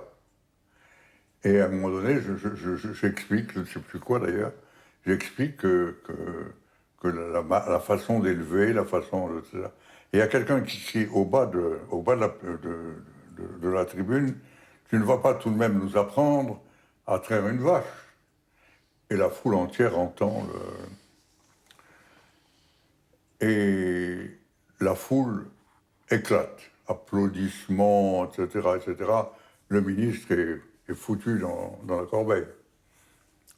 Et plutôt que de réagir, je me dis, qu'est-ce que je peux faire tout seul à gueuler, hein? Je vais attendre qu'il se fatigue. Et je reste tranquille, planté là, à regarder la foule.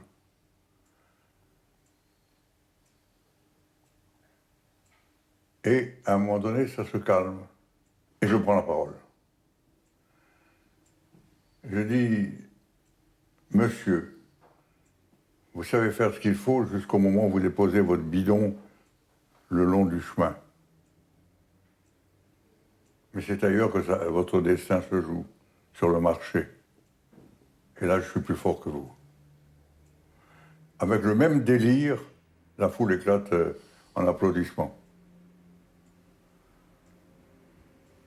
Et je crois percevoir, je suis peut-être optimiste et vaniteux dans la circonstance, que là, ils ont compris que l'agriculture seule ne pouvait rien sans un pouvoir politique qui la soutienne. Enfin, ceux qui étaient là l'ont compris. Mais un délire d'applaudissement après moi comme après l'autre. Pas plus, pas moins. Il sait ce qu'il fait. Donc, vous voyez, la vie politique dans sa réalité, c'est pas seulement de la doctrine, c'est pas seulement... C'est aussi la présence aux êtres humains. On parle comme si on était deux, quand on était avec eux, même si on était en désaccord total avec eux. Mais on parle la même langue. La politique, c'est pas la vérité tombée du ciel, c'est la vérité qui se dégage d'un entretien, d'un débat, et parfois d'un débat très, très vif. On fait ensemble. Et en fait, je crois que, plusieurs fois, les dirigeants agricoles ont dit « Nous avons fait la politique agricole et la loi d'orientation avec le ministre ».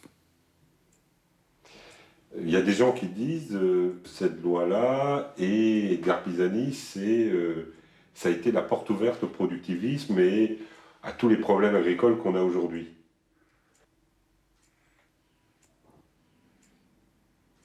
Comment vous sentez ça? Je ne serais pas hypocrite au point de vous dire c'est pas vrai. C'est vrai.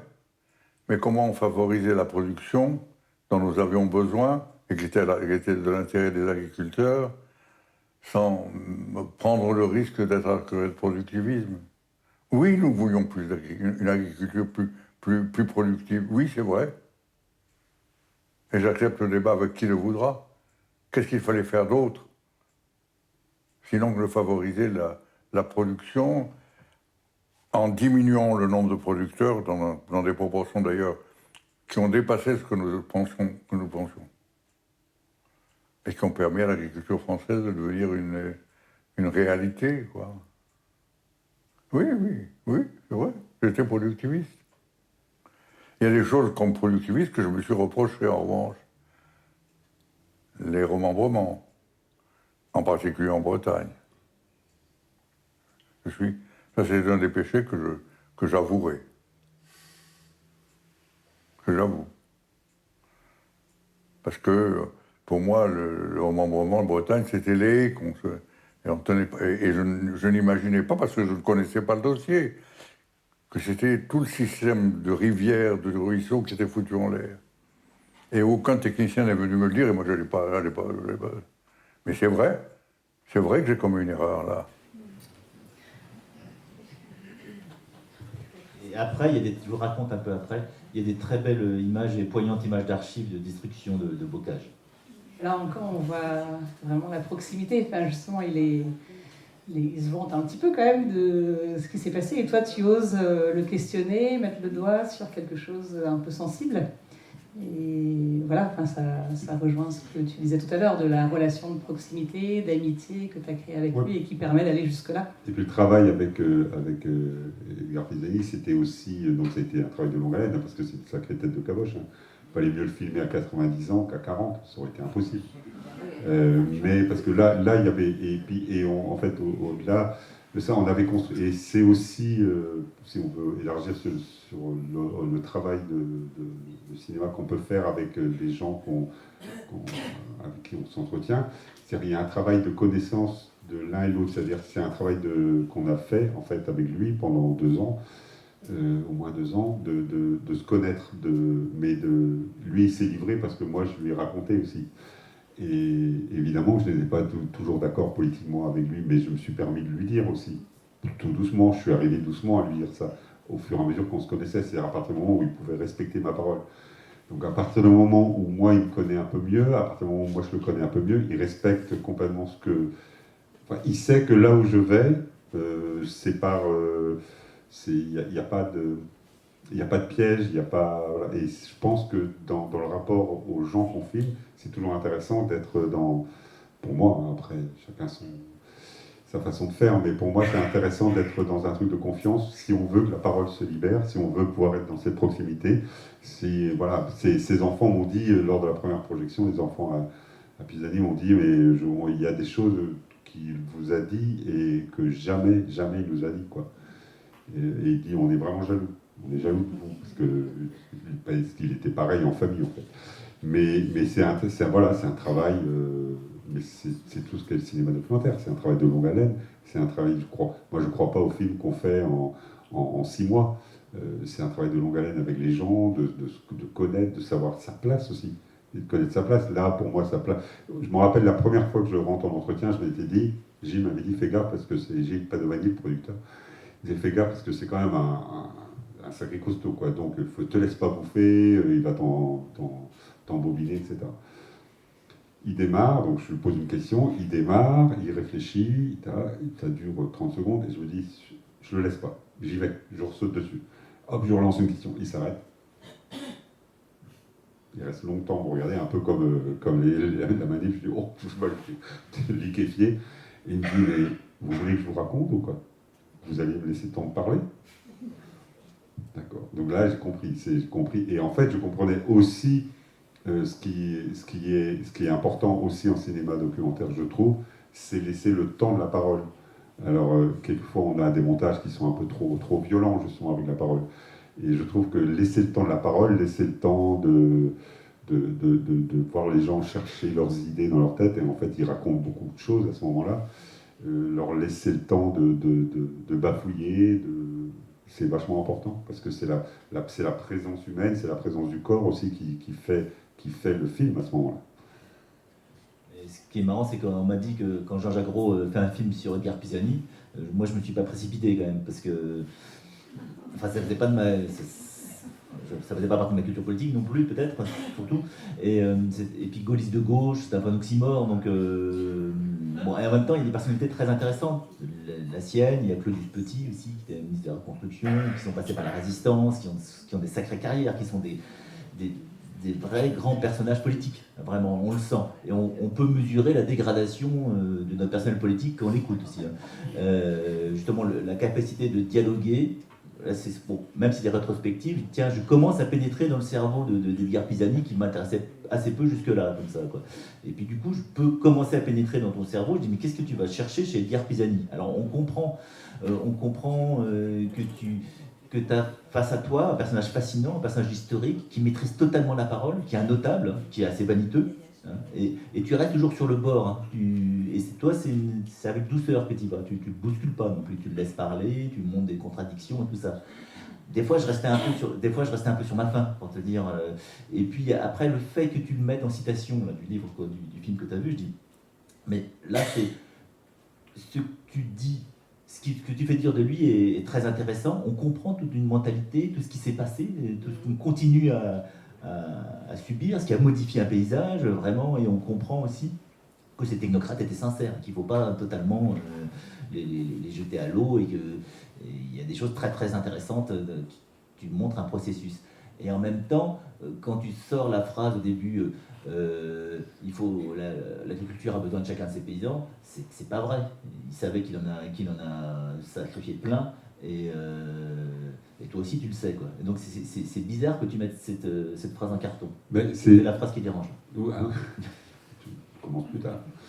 Non, le fait de mettre cette phrase-là, c'est parce que je commençais déjà à rencontrer Edgar à ce moment-là pendant le tournage de Bagala. Mais ce qui m'intéressait dans cette phrase-là, c'est la complexité, parce que mais moi, c'est ce qui m'intéresse chez les gens, en fait. C'est la complexité, c'est-à-dire qu'à un moment donné, Pisani, lui, évidemment, il est à l'œuvre de l'industrialisation agricole, et après, il repense les choses, et il avance. Et donc, il est dans une pensée complexe, et qui est en opposition quelquefois avec ce qu'il a pu faire avant, et en même temps dans la continuité. C'est ce qu'il essaye de dire à un moment. Et moi, c'est ça qui m'intéresse. Et Et c'est l'honnêteté. Alors pour le côté politique, moi c'est j'ai un profond respect de la politique et des gens qui font la politique à partir du moment où ils le font correctement.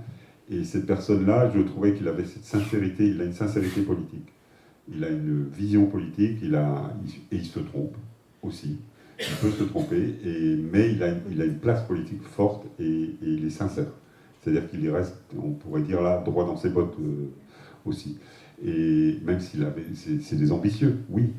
Mais c'est quelqu'un qui a une pensée, qui pense le monde aussi, qui a envie de penser le monde, du moins. Et il se trompe. Ouais, il se trompe. Et il se trompe, mais c'est toujours la question, est-ce qu'il ne se serait peut-être pas trompé à ce moment-là, tu vois? Et bon. Et moi, je ne suis pas toujours d'accord avec lui, mais je l'écoute parce qu'il m'intéresse, parce qu'il est sincère. Je te convainc pas. On va peut-être pas faire le débat là tout de suite.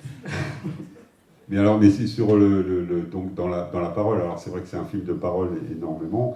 Après, le film avec Joël Labbé, qui est sénateur écolo, c'est pareil, c'est un film sur la parole. Et parce que c'est l'outil politique, et c'est notre outil aussi à nous en documentaire souvent. C'est-à-dire que c'est un outil à maîtriser, travailler la profondeur de la parole. Donc moi c'est ça aussi qui m'intéressait dans ces deux films-là. Et laisse-toi aller vers l'arrière, vas-y. Eh bien, merci de me donner la parole ce soir. C'est avec une grande satisfaction que j'ai entendu l'énoncé de notre bilan de mandat et que j'entends... j'ai repris de l'air. Par contre, j'en ai perdu trop avant. Hein. Ouais, eh ben oui. Si tu penses que tu le fais mieux sans moi, ce mouvement de te lever et d'aller à l'arrière, moi je suis là juste en sécurité. Tu peux le faire aussi sans moi. C'est comme tu préfères. Non, j'ai encore besoin de sécurité. Bon, ça marche.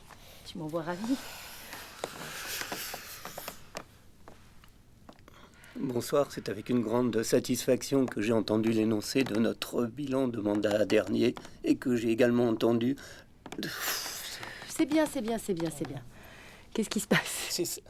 Ça me paraît tellement facile et Et pourquoi tu Parce qu'il y a des tensions qui se sont installées dans le haut du corps, parce que tu as peur de mal faire.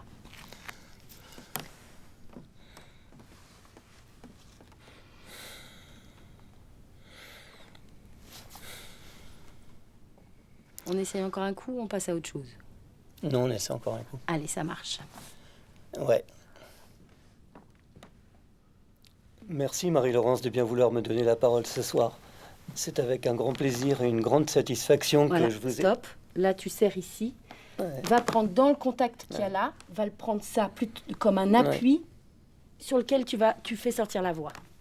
Merci Marie-Laurence de bien vouloir me donner la parole ce soir. Merci Marie-Laurence de bien vouloir me donner la parole ce soir.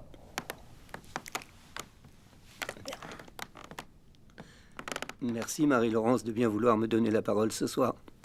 Ce soir. Stop. Merci Marie-Laurence de bien vouloir me donner la parole ce soir. C'est avec un grand plaisir, une grande satisfaction que j'ai entendu la présentation de notre bilan de mandat. Quel con. Nana. La chose que je déteste le plus, c'est quand la personne interrompt ce que je suis en train de faire pour s'extraire et pour faire mon travail, c'est-à-dire se dire quel con, tu vois. Parce que j'aime bien, moi, dire quel con à quelqu'un et tu m'enlèves la possibilité de le faire. N'interromps pas l'exercice, s'il te plaît. Ok. Merci Marie-Laurence de bien vouloir me donner la parole ce soir. C'est avec un grand plaisir et une grande satisfaction que j'ai entendu l'annonce de notre bulletin de mandat. C'était pas si mal. Ouais. Bonsoir, merci Marie-Laurence de bien vouloir me donner la parole ce soir. C'est avec un grand plaisir et une grande satisfaction. Mais te juge pas, bordel. Oh, ça commence à faire chier. Hein, t'étais vachement bien. Allez, vas-y. Merci Marie-Laurence de bien vouloir me donner la parole ce soir. C'est avec un grand plaisir et une grande satisfaction. Merci Marie-Laurence de bien vouloir me donner la parole ce soir. Voilà, et le mouvement, n'oublie pas, c'est ça. C'est avec... C'est bien. C'est avec un grand plaisir et une grande satisfaction. Bravo. Tu sais que quand tu étais au sol, ça vibrait sous mes pieds. Alors je te touchais pas. Hein. Tu commences à vibrer là, de partout. Bonsoir Marie-Laurence et merci beaucoup de bien vouloir me donner la parole ce soir. Quelle satisfaction pour moi ça a été d'entendre l'énoncé de notre bilan et de votre projet final c'est pas final du tout, de mandat futur. Qu'est-ce qui se passe? Voilà, je suis reparti là. Ouais. Parce que mon texte il va pas bien, tu veux un petit fouet pour faire ça? Non, surtout pas. Pour te punir? Tout d'abord, je voudrais remercier Marie-Laurence de... Super. Super, ben. Non, super, parce que tu t'arrêtes, parce que tu n'es pas content de toi, parce que tu n'y es pas, tu le sais. Bravo.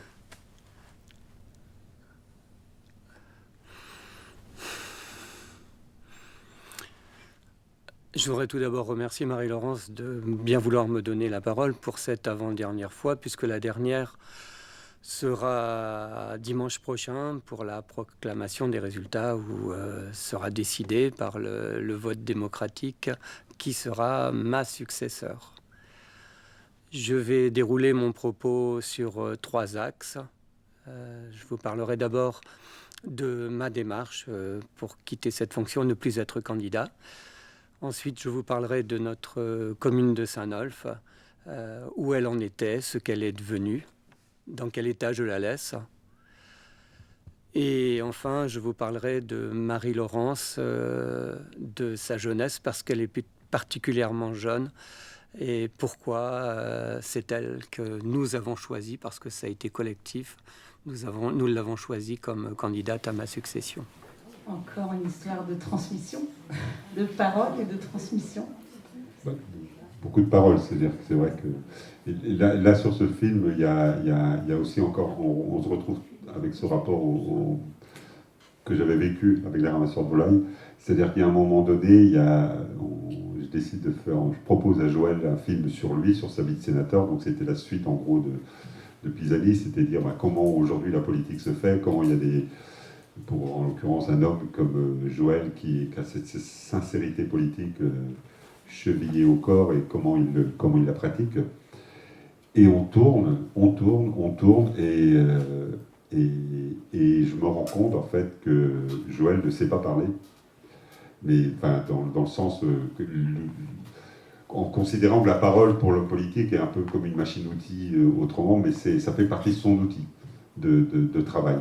Et je me rends compte en fait, et je visionne des entretiens qu'il fait à la télé, et c'est une catastrophe, il s'en mêle les pinceaux, il ne trouve pas ses mots, tout le monde se fout de sa gueule. Je le vois au Sénat monter à la tribune, sa chemise tombe, les feuilles s'envolent partout, tout le monde est plié en deux là-dedans, et je dis mais le pauvre quoi, et à tel point que ses assistants et sa famille ne voulaient jamais le regarder à la télé parce qu'ils étaient malheureux quoi.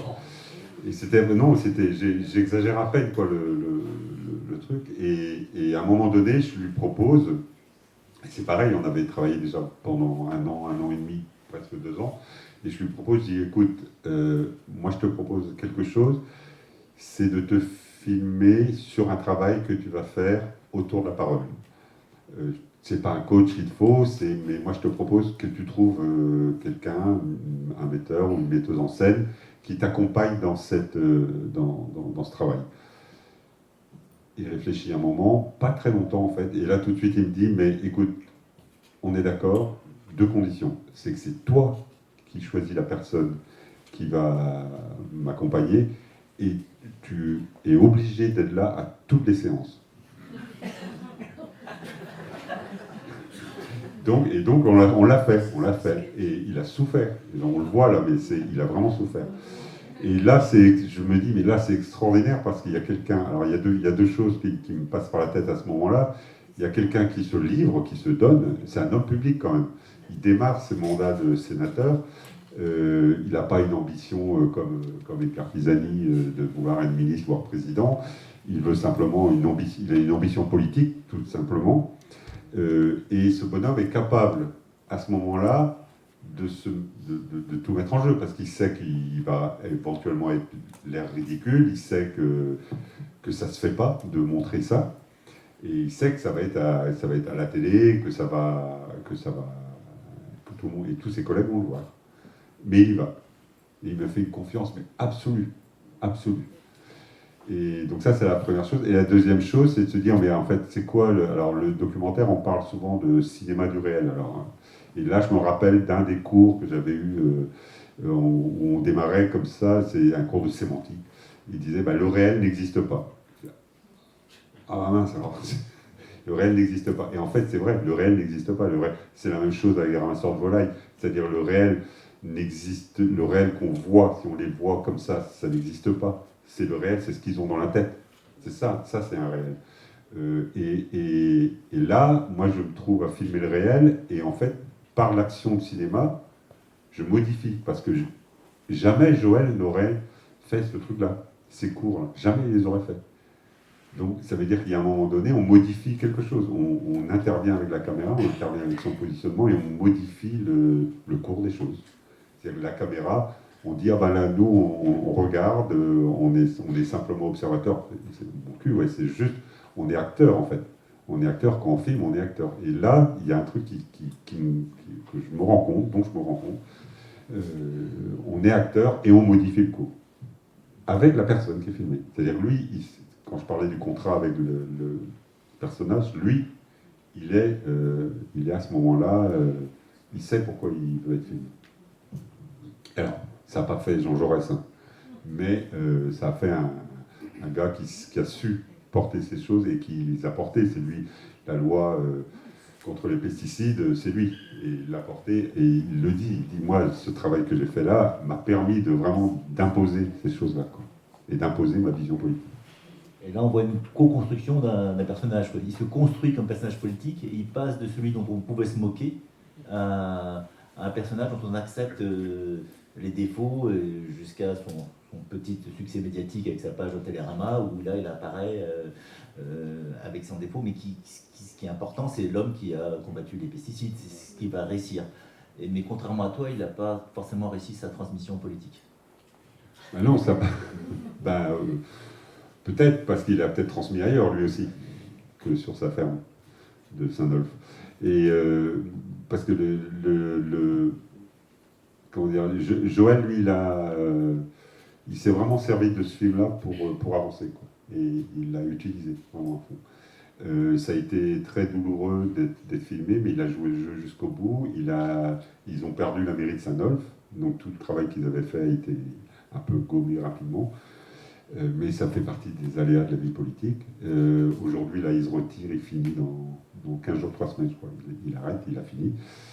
Mais après, autre chose qui se passait là, par rapport à ce que je pouvais faire avant, c'est que le travail a été fait, c'est un travail d'écriture long avant de faire le film, là-dessus. C'est un travail de transmission, alors aussi, mais c'est pas à la personne qui va coacher Joël, qui va accompagner Joël dans ce truc-là, parce que moi, je ne suis plus présent. C'est-à-dire que là, moi, je suis... on était dans une salle de cinéma, comme ça, je suis au fond de la salle et je ne bouge plus. Et donc, je transmets et à la personne qui accompagne Joël et qui fait la séance, et au cadre et à l'ingé son, qui dit, voilà ce qu'aujourd'hui je veux. On en discute, on dit, voilà ce qu'il serait bien. Voilà. Et donc, on avance comme ça. Mais je ne suis plus, comme dans les autres films, en interaction directe. Donc là, à un moment donné, je lâche le truc à d'autres gens qui le font très très bien. Mais donc ça veut dire que ça demande plus de travail, parce que il faut préparer, il faut encore plus, il faut savoir où on va, il faut construire son film aussi au fur et à mesure des séances. Donc ça, c'était un truc nouveau aussi. Je vois l'heure qui passe. Et on a encore des questions, mais peut-être que vous aussi, vous en avez. Est-ce que... voilà, n'hésitez pas, on peut faire circuler un micro. Et merci de faire les questions dans les micros pour qu'on entende bien.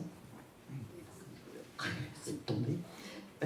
Moi, j'avais une question sur l'écriture et le travail au son que tu évoquais au tout début, quand tu parlais de ton premier film et de ce rapport au son et à la narration qui est très fort et qu'on ressent dans l'extrait, cette puissance narrative du travail qu'on ressent.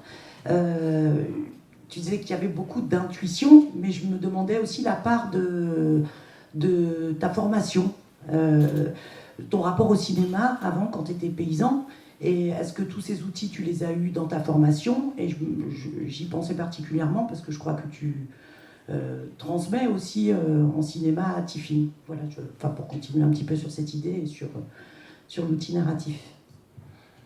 Alors sur ce qui est de... Moi, ma connaissance de cinéma, c'est que j'étais une vraie brêle avant. Peut-être que je le suis encore un petit peu. Mais avant, je ne connaissais rien en termes de cinéma. Le soir, je dormais dans la télé éventuellement, mais c'était tout ce que je connaissais. On allait un petit peu au cinéma, mais comme tout le monde, quoi.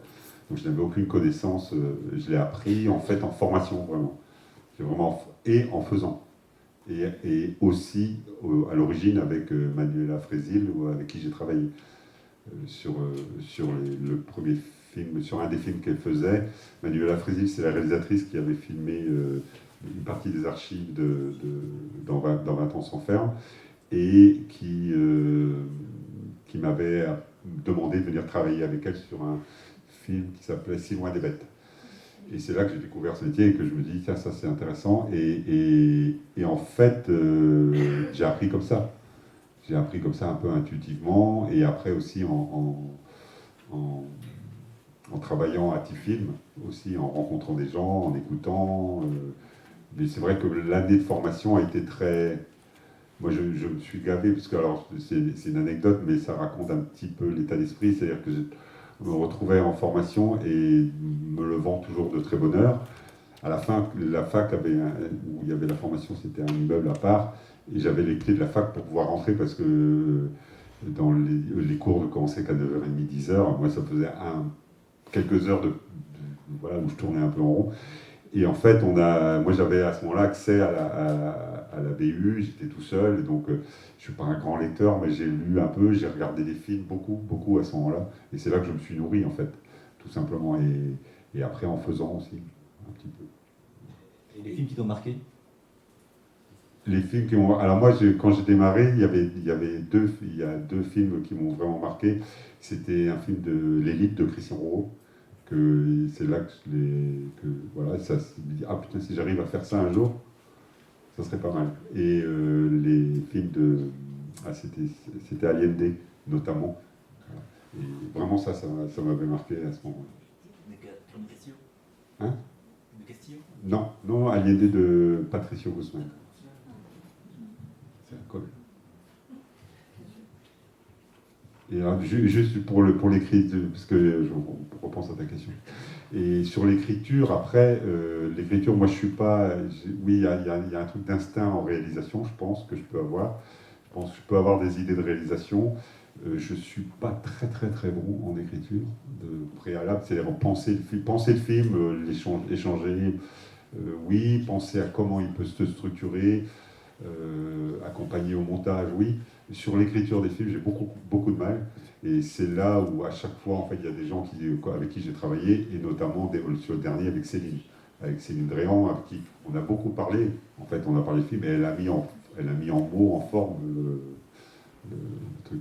Mais par contre, en termes d'idées de réalisation, sur des films, en fait, j'ai tout de suite des images en fait qui me viennent, des images qui restent un peu bloquées là, des sons aussi, et c'est comme ça que ça se construit dans ma tête après. Justement, j'avais une question par rapport au montage. Comment est-ce que vous travaillez le montage? Et aussi, je vois 2007 l'apparition de Tifilm dans la production. Voilà, je me demandais comment étaient produits aussi les films, et ce que c'était que Tifilm à ce moment-là. Alors le montage, c'est un truc vraiment à part entière, c'est-à-dire que... Mais moi je découvre ça aussi, c'est un truc que je ne connaissais pas, j'ai découvert un petit peu ça pendant la formation, mais ça a été pas vraiment à ce point-là. Et je me rends vraiment compte sur Vagalam, j'ai beaucoup souffert en montage avec Vagalam, et c'est pas dû au monteur, hein. Mais c'est l'apprentissage de perdre des choses, parce que quand on filme beaucoup de choses, on a beaucoup de rush, et on filme aussi des moments, et on vit des moments. Et nous, quand on regarde les images, en tant que réal, on revit les moments souvent. Et les monteurs ou les monteuses qui regardent, ils disent, désolé, mais on ne le vit pas, nous. Hein. Donc il faut apprendre à abandonner. Et ça, c'est un apprentissage qui est très compliqué. Donc il faut des gens avec qui on travaille hyper bienveillants. Et j'ai vraiment découvert ça après, cette réécriture au montage. Le cinéma documentaire a cette particularité, c'est qu'il est écrit, c'est quelque chose, c'est un peu comme un ruminant, quoi. C'est-à-dire qu'on remâche, quoi. Et ça n'a jamais le même goût. Mais au final, ça nourrit. Donc on est au montage, on réécrit le film en fait. On réécrit, on regarde ces images, on lit le texte qu'on a fait, et dit, oh là, il va falloir faire quelque chose avec tout ça, et on repart sur son intention. Et c'est le travail avec Marie-Pomme Carteret qui a été vraiment pour moi extraordinaire, où j'ai vraiment appris à poser, à regarder les images, à comprendre ce qu'elle racontait, ce qu'il y avait dedans, même si je n'avais pas au moment de tourner l'intention de prendre ces choses-là. Et c'est des moments qui pour moi sont... Enfin, moi j'adore les périodes de montage, c'est vraiment un moment plaisant parce qu'on réécrit mais en même temps on fait le film. Parce que l'écriture c'est un truc pour moi de souffrance qui dure, on n'en finit pas, on a envie d'aller voir le film et il faut toujours réécrire. Et c'est quelquefois nécessaire. Et le montage, on réécrit en faisant. Et là, on voit le film apparaître et d'un coup, il est là. Et on se demande aussi comment ça apparaît. Mais ça, c'est la magie des monteurs et des monteuses qui est là. Et Tifilm. Alors, Tifilm, c'est une structure qu'on a montée en 2005-2007 avec cette volonté alors c'est un travail de développement local en fait aussi, principalement. C'est-à-dire que nous, on avait ce choix ensemble, on a commencé à regarder les films à Mélionnec avec des collègues, avec des copains, et c'est là qu'on a commencé à construire le truc. Après, moi, j'ai un peu d'appétit pour faire des choses, et donc tout de suite, j'ai pensé qu'il y avait des choses à faire là, à ce niveau-là, en termes de cinéma documentaire. Il y avait aussi les professionnels qui demandaient, qui cherchaient des lieux, qui cherchaient un lieu qui soit vraiment dédié au documentaire. Et c'est comme ça qu'on a construit petit à petit avec les uns et les autres. Et les idées viennent, on se dit c'est impossible à le faire, donc si c'est impossible, on va peut-être essayer de le faire. Et c'est comme ça qu'on a monté la Maison des Auteurs. Là, on est sur un projet d'école de cinéma. Et justement, ça rejoint la question sur le montage. L'idée, c'est de former en même temps des auteurs, des autrices, en production et en montage en même temps, parce que ce sont les personnes qui interviennent sur l'écriture documentaire. Et c'est là où le collectif existe. Mais l'idée vient de ceux qui ont pensé le film au départ, mais donc ils sont formés ensemble pour pouvoir produire et réaliser ensemble. Donc Tifilm a grandi comme ça à Mélionnec et a pris sa place et a créé je pense, quelque chose de particulier dans cette petite commune de 400 habitants. A participé à un développement local, a permis, souvent sur les communes rurales du centre-Bretagne qui étaient un peu en désertification à un moment, a permis de revitaliser. Ouais. On a participé à ça. Oui, j'ai juste une question, là j'ai vu, juste sur l'extrait là, Ramasseur de volailles, on est dans un film d'épouvante, quoi. Juste le petit extrait avec les mains et tout, je trouve ça hyper impressionnant. Et juste aussi sur la question, c'est la même chose, hein, les cochons invisibles en Bretagne, est-ce que vous avez des idées pour bouger vers autre chose, pour sortir un peu de ce système et de ce modèle? Est-ce que vous pensez que c'est possible, même au-delà de montrer ça, est-ce que vous avez des idées pour glisser vers autre chose? Oui, j'ai des idées, mais je n'ai pas cette prétention de faire changer... Moi, aujourd'hui, à ma place, ce qui m'intéresse aujourd'hui, c'est de pouvoir montrer les travers, de pouvoir, par le cinéma, donc avoir ce plaisir de raconter des histoires, et des histoires même sur des choses qui sont un peu pas très drôles et qui sont un peu tordues, comme ça, et qui racontent aussi une dérive de la société. Moi, mon rôle, à mon avis, c'est de raconter ces histoires-là, de les raconter au mieux, d'être au plus proche des gens avec qui je raconte des histoires. Et après, c'est aux gens de s'en emparer. Voilà, pour les réalisateurs, on leur donne souvent beaucoup trop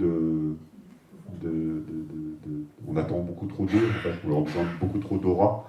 On fait que des films, il faut aussi s'arrêter là. C'est-à-dire que, mais c'est pas qu'une blague en disant ça, c'est-à-dire que je pense que quelqu'un qui est paysan, qui s'installe, a beaucoup plus en termes de place dans la société, a beaucoup plus d'importance.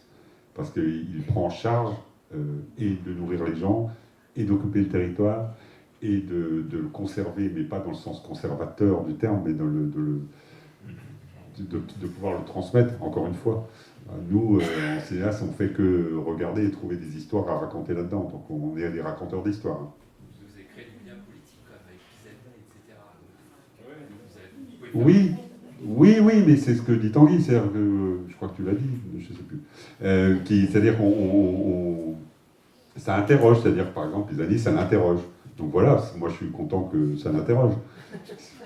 À lui de trouver ses réponses. Moi j'apporte pas des réponses, quoi. Alors moi personnellement, en tant que citoyen, j'ai mes convictions, j'ai mes envies, je sais, j'ai aussi des convictions par rapport à l'agriculture, j'ai une pensée aussi de ce que pourrait être l'agriculture européenne aujourd'hui, voire mondiale. Les films, évidemment, ça transperce, mais à un moment donné, je suis qu'un passeur, là, dans ce coup-là. Il ne faut pas se donner plus de prétentions, je crois.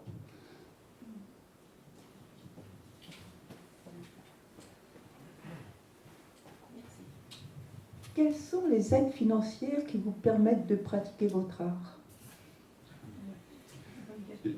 La culture, c'est comme l'agriculture, c'est-à-dire qu'elle est fondamentale aux gens, et donc elle nécessite des politiques fortes pour que ça puisse se développer.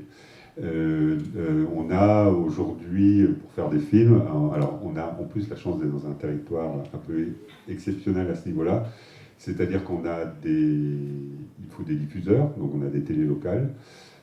On a une région qui a mis beaucoup d'argent dans la culture depuis des années et qui a permis que se développe du cinéma et documentaire et fiction. Alors évidemment, on pourrait toujours avoir plus, il faut quand même reconnaître que ça existe.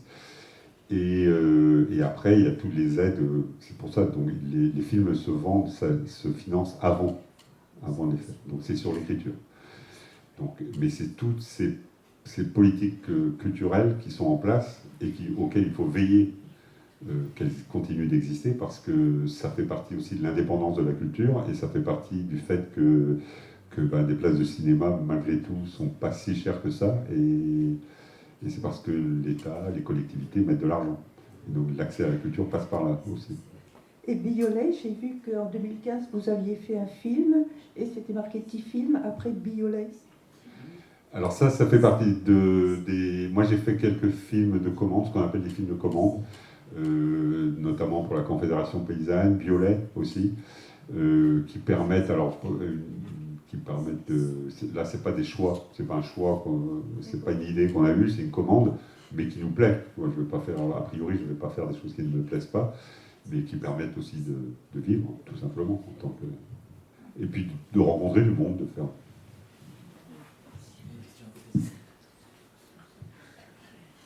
En fait, ton parcours, c'est un parcours sur la liberté.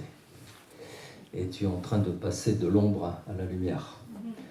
Et j'encourage ceux qui n'ont pas encore eu la chance de voir 20 ans sans ferme, de bien regarder cette ouverture-là qui a été reprise, où effectivement, progressivement, ce que tu cherches à travers cette lampe de poche, c'est à éclairer un parcours.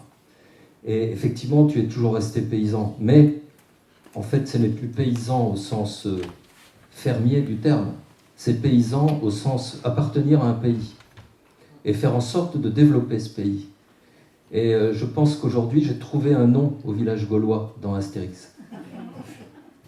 Et qu'en fait, si tu veux, le problème aujourd'hui, chemin de traverse, on a sorti une pièce de théâtre qui s'appelle Un autre chemin, et qui relate en fait le fait que nous, qui sommes des Hauts-de-France, nous avons vécu terriblement le laminage du monde ouvrier.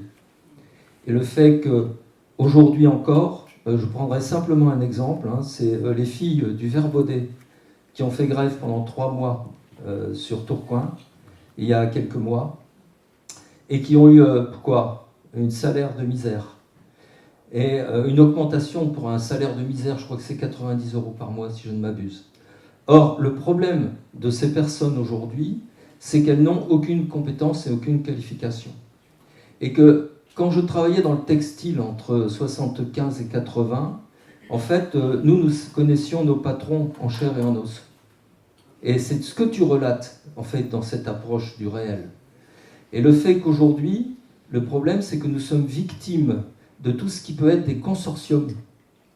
Donc si demain, on décide, pour une raison ou pour une autre, que ça n'est plus rentable, eh bien ces personnes vont se retrouver sans rien, sans entité. Et c'est exactement ce que tu montres aussi, par exemple, des ramasseurs de volailles. Merci. Il y avait d'autres questions, je vois le temps qui passe. On va faire passer le micro, merci. Juste à côté. Alors, qu'est-ce qui fait que vous ayez décidé de faire des études de cinéma? Parce que si on vous écoute, attendez, si on vous écoute, on a l'impression que vous n'étiez pas fait pour ça, puisque vous n'avez pas de connaissances cinématographiques, etc. Si on vous écoute, donc qu'est-ce qui fait que après ce travail à l'école, vous ayez décidé de faire des études de cinéma? Ou alors vous découvrez vos talents, ce que vous avez finalement? Non, c'est ce qui fait, alors, hier soir, il y a quelqu'un qui a dû poser cette question-là c'était 20 ans, merci. À 20 ans sans ferme, c'est-à-dire quand on arrête la ferme, on avait ce côté très engagé et très positif de la conception de nos vies aussi. Et moi, je me suis posé cette question-là de ce que je pouvais faire, même si j'en étais très triste d'arrêter, et que c'était une douleur. Qu'est-ce que je peux faire maintenant que je n'ai pas encore fait? Et le travail militant dont on parlait, qu'on avait porté à la Confédération paysanne, c'est là que je me suis dit, j'irais bien, tiens, je vais rentrer dans le journalisme. Mais je voyais un peu les choses en grand, en fait. Et en faisant ma formation de journaliste, je me suis rendu compte que c'était trop serré pour moi. Le bleu allait être un peu petit. Et c'est là, quand on les rencontre, comme on disait tout à l'heure avec Manuela Frézil, qui voit que je tourne un petit peu en rond dans cette formation de journaliste, qui me dit, mais viens, je viens comme assistant réel sur mon film. Et c'est là que je rentre et je vois ça, et je dis, ah, ce truc m'intéresse, ça me plaît, on a l'air d'être assez libre à faire ça. Moi, j'avais besoin de liberté. C'est aussi l'idée de garder sa liberté de paysan, quoi. Et c'est là que donc, du coup, je me forme et j'y vais. C'est à peu près aussi simplement ça. Merci. Est-ce qu'il y a d'autres questions? Où est-ce qu'on peut revoir les films? Il y a toujours la question du réel. Ce qui est toujours embêtant un peu, c'est qu'on classe d'un côté le documentaire et la fiction. Un documentaire peut être plus fictionnel qu'une fiction. À partir du moment où on va chercher l'extraordinaire quand même chez la personne, parce que la caméra, elle le transforme. Ce n'est pas une conversation que l'on a sans caméra, je dirais. Donc c'est toujours embêtant que l'on scinde les deux, qu'il y a des catégories, je trouve.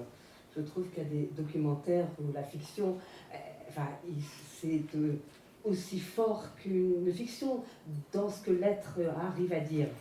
Oui, mais je suis assez d'accord là-dessus. C'est-à-dire qu'il y a un moment donné, quand je parlais qu'on est des raconteurs d'histoire, que ça soit... à la limite, tous nos films pourraient démarrer par « Il était une fois ».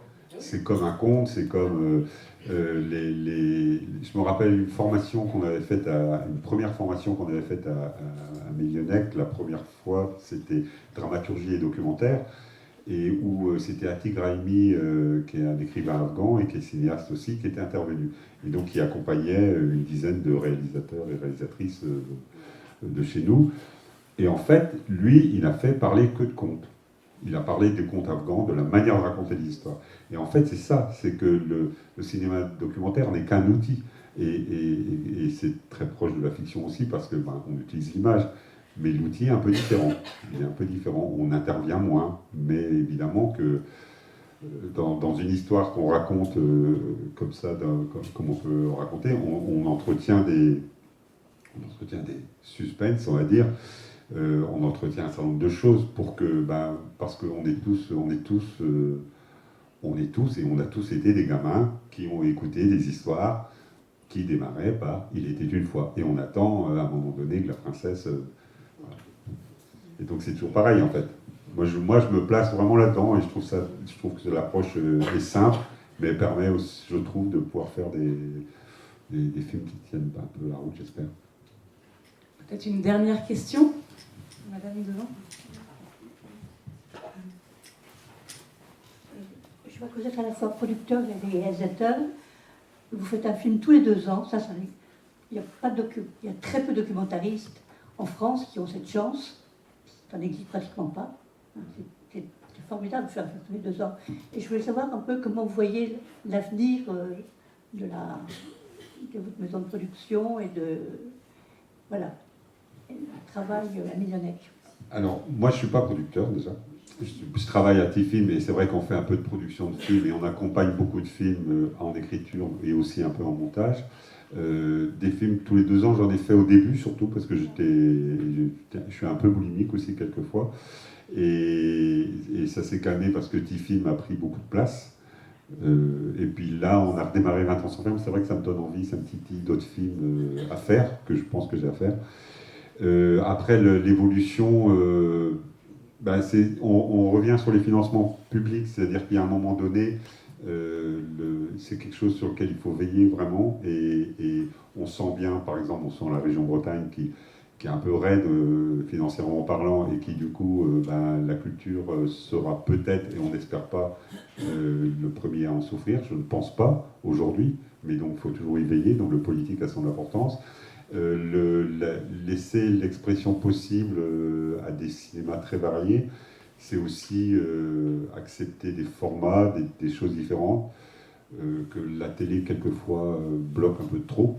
C'est-à-dire je pense au ramasseur de volailles, là, c'est juste indiffusable à la télé. Il n'a pas été diffusé à la télé d'ailleurs, parce que le format ne marche pas, parce que les options prises en termes de lumière ne marchent pas.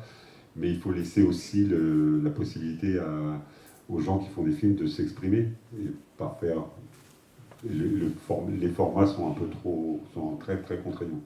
Donc c'est un peu sur ces orientations-là, je dirais, auxquelles il faut veiller. Mais en fait, c'est une veille politique. Hein. C'est une veille politique parce que si la culture et le cinéma sortent, pour moi, sortent du public, du domaine public, là on y perdra beaucoup. Ça a un peu tendance à le faire quelquefois et je trouve que ça serait bien que ça ne le fasse pas. Après, c'est juste mon avis personnel. J'ai pas encore une fois, là aujourd'hui, je ne suis que réalisateur. Est-ce que Tanguy, tu as une dernière question avant de conclure, parce qu'on approche de la fin? Non, c'était pas une question. C'était parce que je voulais voir quelques traits saillants, mais ce sera à toi de conclure, bien sûr. Hein, tu vois, sur tout le monde a vu que ce qui fait l'originalité, une de tes originalités, c'est que tu as un regard paysan sur un monde paysan. Je trouve que c'est très rare dans le documentaire. Je n'irai pas jusqu'à ces facéties, tu n'es plus paysan, il faut que tu l'assumes. Mais ce regard paysan sur un monde paysan, c'est extrêmement rare parce que même tu parlais de ce compagnonnage au début avec Manuela Frézy, qui a fait des films très intéressants, mais elle peut changer de sujet. Et ne filme pas le monde agricole comme toi tu le filmes parce que tu viens de là et tu y as vécu. Et donc c'est vraiment une force singulière. Et une autre originalité que tu as à mon avis dans ce parcours qu'on a esquissé, c'est en plus de ces qualités-là, c'est que tu as pu à la fois faire des films et construire des structures. Tu vas participer à la vie associative, à Tifilm, à l'école de cinéma dont tu parles, et ça c'est très rare. Souvent, moi j'ai connu des cinéastes qui devenaient producteurs ou dans des associations et qui regrettaient le film qu'ils n'avaient pas fait. Alors je ne sais pas si tu regrettes des films que tu as fait, mais tu as continué à faire des films. Ça peut être une question, ça. Est-ce que tu regrettes un film que tu as fait mais vraiment, t'es hanté. Alors on n'a pas le temps de travailler à ça, et puis ça peut être dérangeant pour toi, mais outre cette question de la mélancolie, il y a la question du travail, moi, qui est quand même pas obsessionnelle, mais qui est très très forte. Autant tu réussis la transmission, et ça c'est vraiment beau, ailleurs que ce que tu prévoyais, hein. Si tu n'as pas transmis des termes, et tu as transmis des structures et tu transmets des problématiques sans être dogmatique, ça c'est une vraie réussite. Mais par contre, la question du travail qui te hante, qui est vraiment pesante, on pourrait aller beaucoup plus loin, quoi. Ce rapport quasiment, je veux dire, obsessionnel au boulot, quoi, qui te bouffe et qui peut bouffer les autres et qui peut bouffer ton entourage que tu n'as pas forcément vu. Voilà, pour finir en beauté. Non, mais ça me paraît... quand je vois tous tes films, c'est extrêmement présent. Autant c'est un très beau film sur le travail, Mille et une traite, hein, parce que tu filmes très bien le travail et les gens ils parlent de leur travail, tu filmes sur le travail, mais autant toi que ça peut te déborder parfois et te dévorer. Conclusion. Non, mais moi je crois, le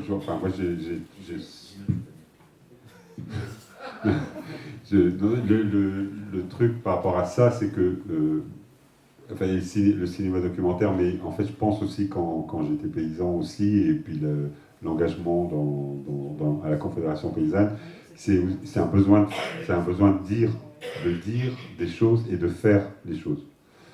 Et plus ça va, on a tous un peu une connaissance de comment marche la vie, hein.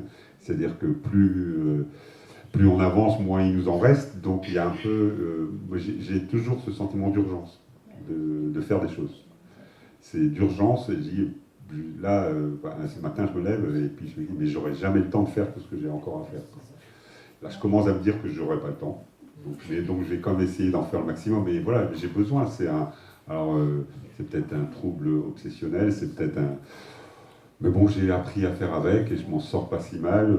J'essaye pas de trop égratigner mon entourage avec ça. Mais parce que c'est un truc d'expression, un besoin, c'est un besoin d'expression. Et voilà, après, quant à savoir en termes de parcours, moi je suis trop content d'avoir eu ce focus-là parce que ça m'a permis aussi de me poser, de regarder ce que j'avais fait, de voir les liens, parce qu'en fait, on se rend compte que c'est comme si on tricotait dans le noir, c'est-à-dire tous les films, je me rends compte, ils se parlent en fait, et ils se suivent, et puis là, il y a la lumière qui s'allume, et puis je vois l'écharpe, quoi. Et quand... Hein ? Et quand on parlait tout à l'heure de l'avenir du cinéma et tout ça, il y a quand même... faut tirer le coup de chapeau aussi à des festivals comme Douarnenez, comme Lyonnais aussi d'ailleurs, mais qui donnent aussi... parce que le cinéma, c'est aussi une rencontre, ce sont des rencontres. Les télés permettent de produire des films, certes, mais les rencontres qui sont faites comme là, c'est juste extraordinaire, c'est exceptionnel. Et les rencontres après les films, c'est aussi quelque chose qui est magnifique, et c'est là où le cinéma prend aussi toute sa place. Et chapeau à des structures comme ici de tenir le coup pour pouvoir le permettre et pour pouvoir le faire. Et ça aussi, il y a un travail politique fort, qui n'est peut-être pas que des collectivités, mais qui est aussi la politique des associations de le faire et de le tenir. C'est une belle conclusion. Hein. Est-ce que tu veux rajouter quelque chose ?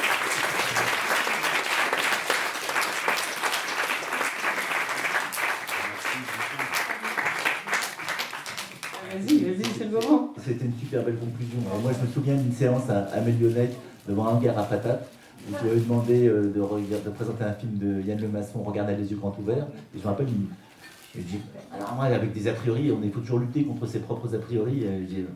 Comment va le film ? Le film va passer, on voit des avortements en direct, un milieu populaire, et il y avait une qualité d'écoute et d'attention et de dialogue après, c'est des plus belles séances que j'ai faites. Donc tu as aussi construit ça. Mais j'avais préparé une petite vacherie quand même. Je peux y aller quand même, tu te détends, mais ça peut être la phrase de conclusion, et là je casse la conclusion. On parlait tout à l'heure de films de vampires, mais je pense qu'on peut parler de western aussi. J'ai vu en toi un côté John Wayne. Tu vois, le gars qui se tait et qui bâtit quand même, quoi, et qui est bien bâti, mais le bâtisseur taiseux, il n'y a pas d'univers féminin au début, c'est un homme qui filme des hommes. Ça change. Et à la fin, ça s'ouvre sur la fin. On a vu ton ancienne femme apparaître, c'est plus des rôles moins stéréotypés où la monteuse t'aide beaucoup, mais elle est dans l'ombre. On voit des figures féminines apparaître à la fin de ta filmographie. Alors voilà. Ça aussi, c'est bien. Non, juste les films, il y a eu... Non, je ne veux pas répondre. Il y a une question sur les films, donc il y a les boîtes de prod Mille et une films qui ont des DVD normalement, donc il y a moyen de les acheter sur la plateforme. Il y a moyen, si vous souhaitez faire des diffusions, contacter des structures comme Dalaga, T-Film, Cinécran ou Comptoir du Doc en Bretagne, qui peuvent vous aider, qui peuvent vous procurer des liens, des films. Et normalement, les ramasseurs de volailles sont déjà sur BED, c'est... Tu peux le dire?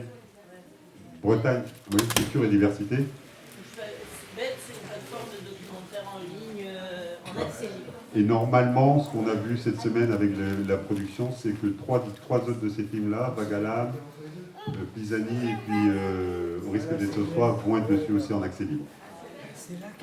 Merci Braz. Merci.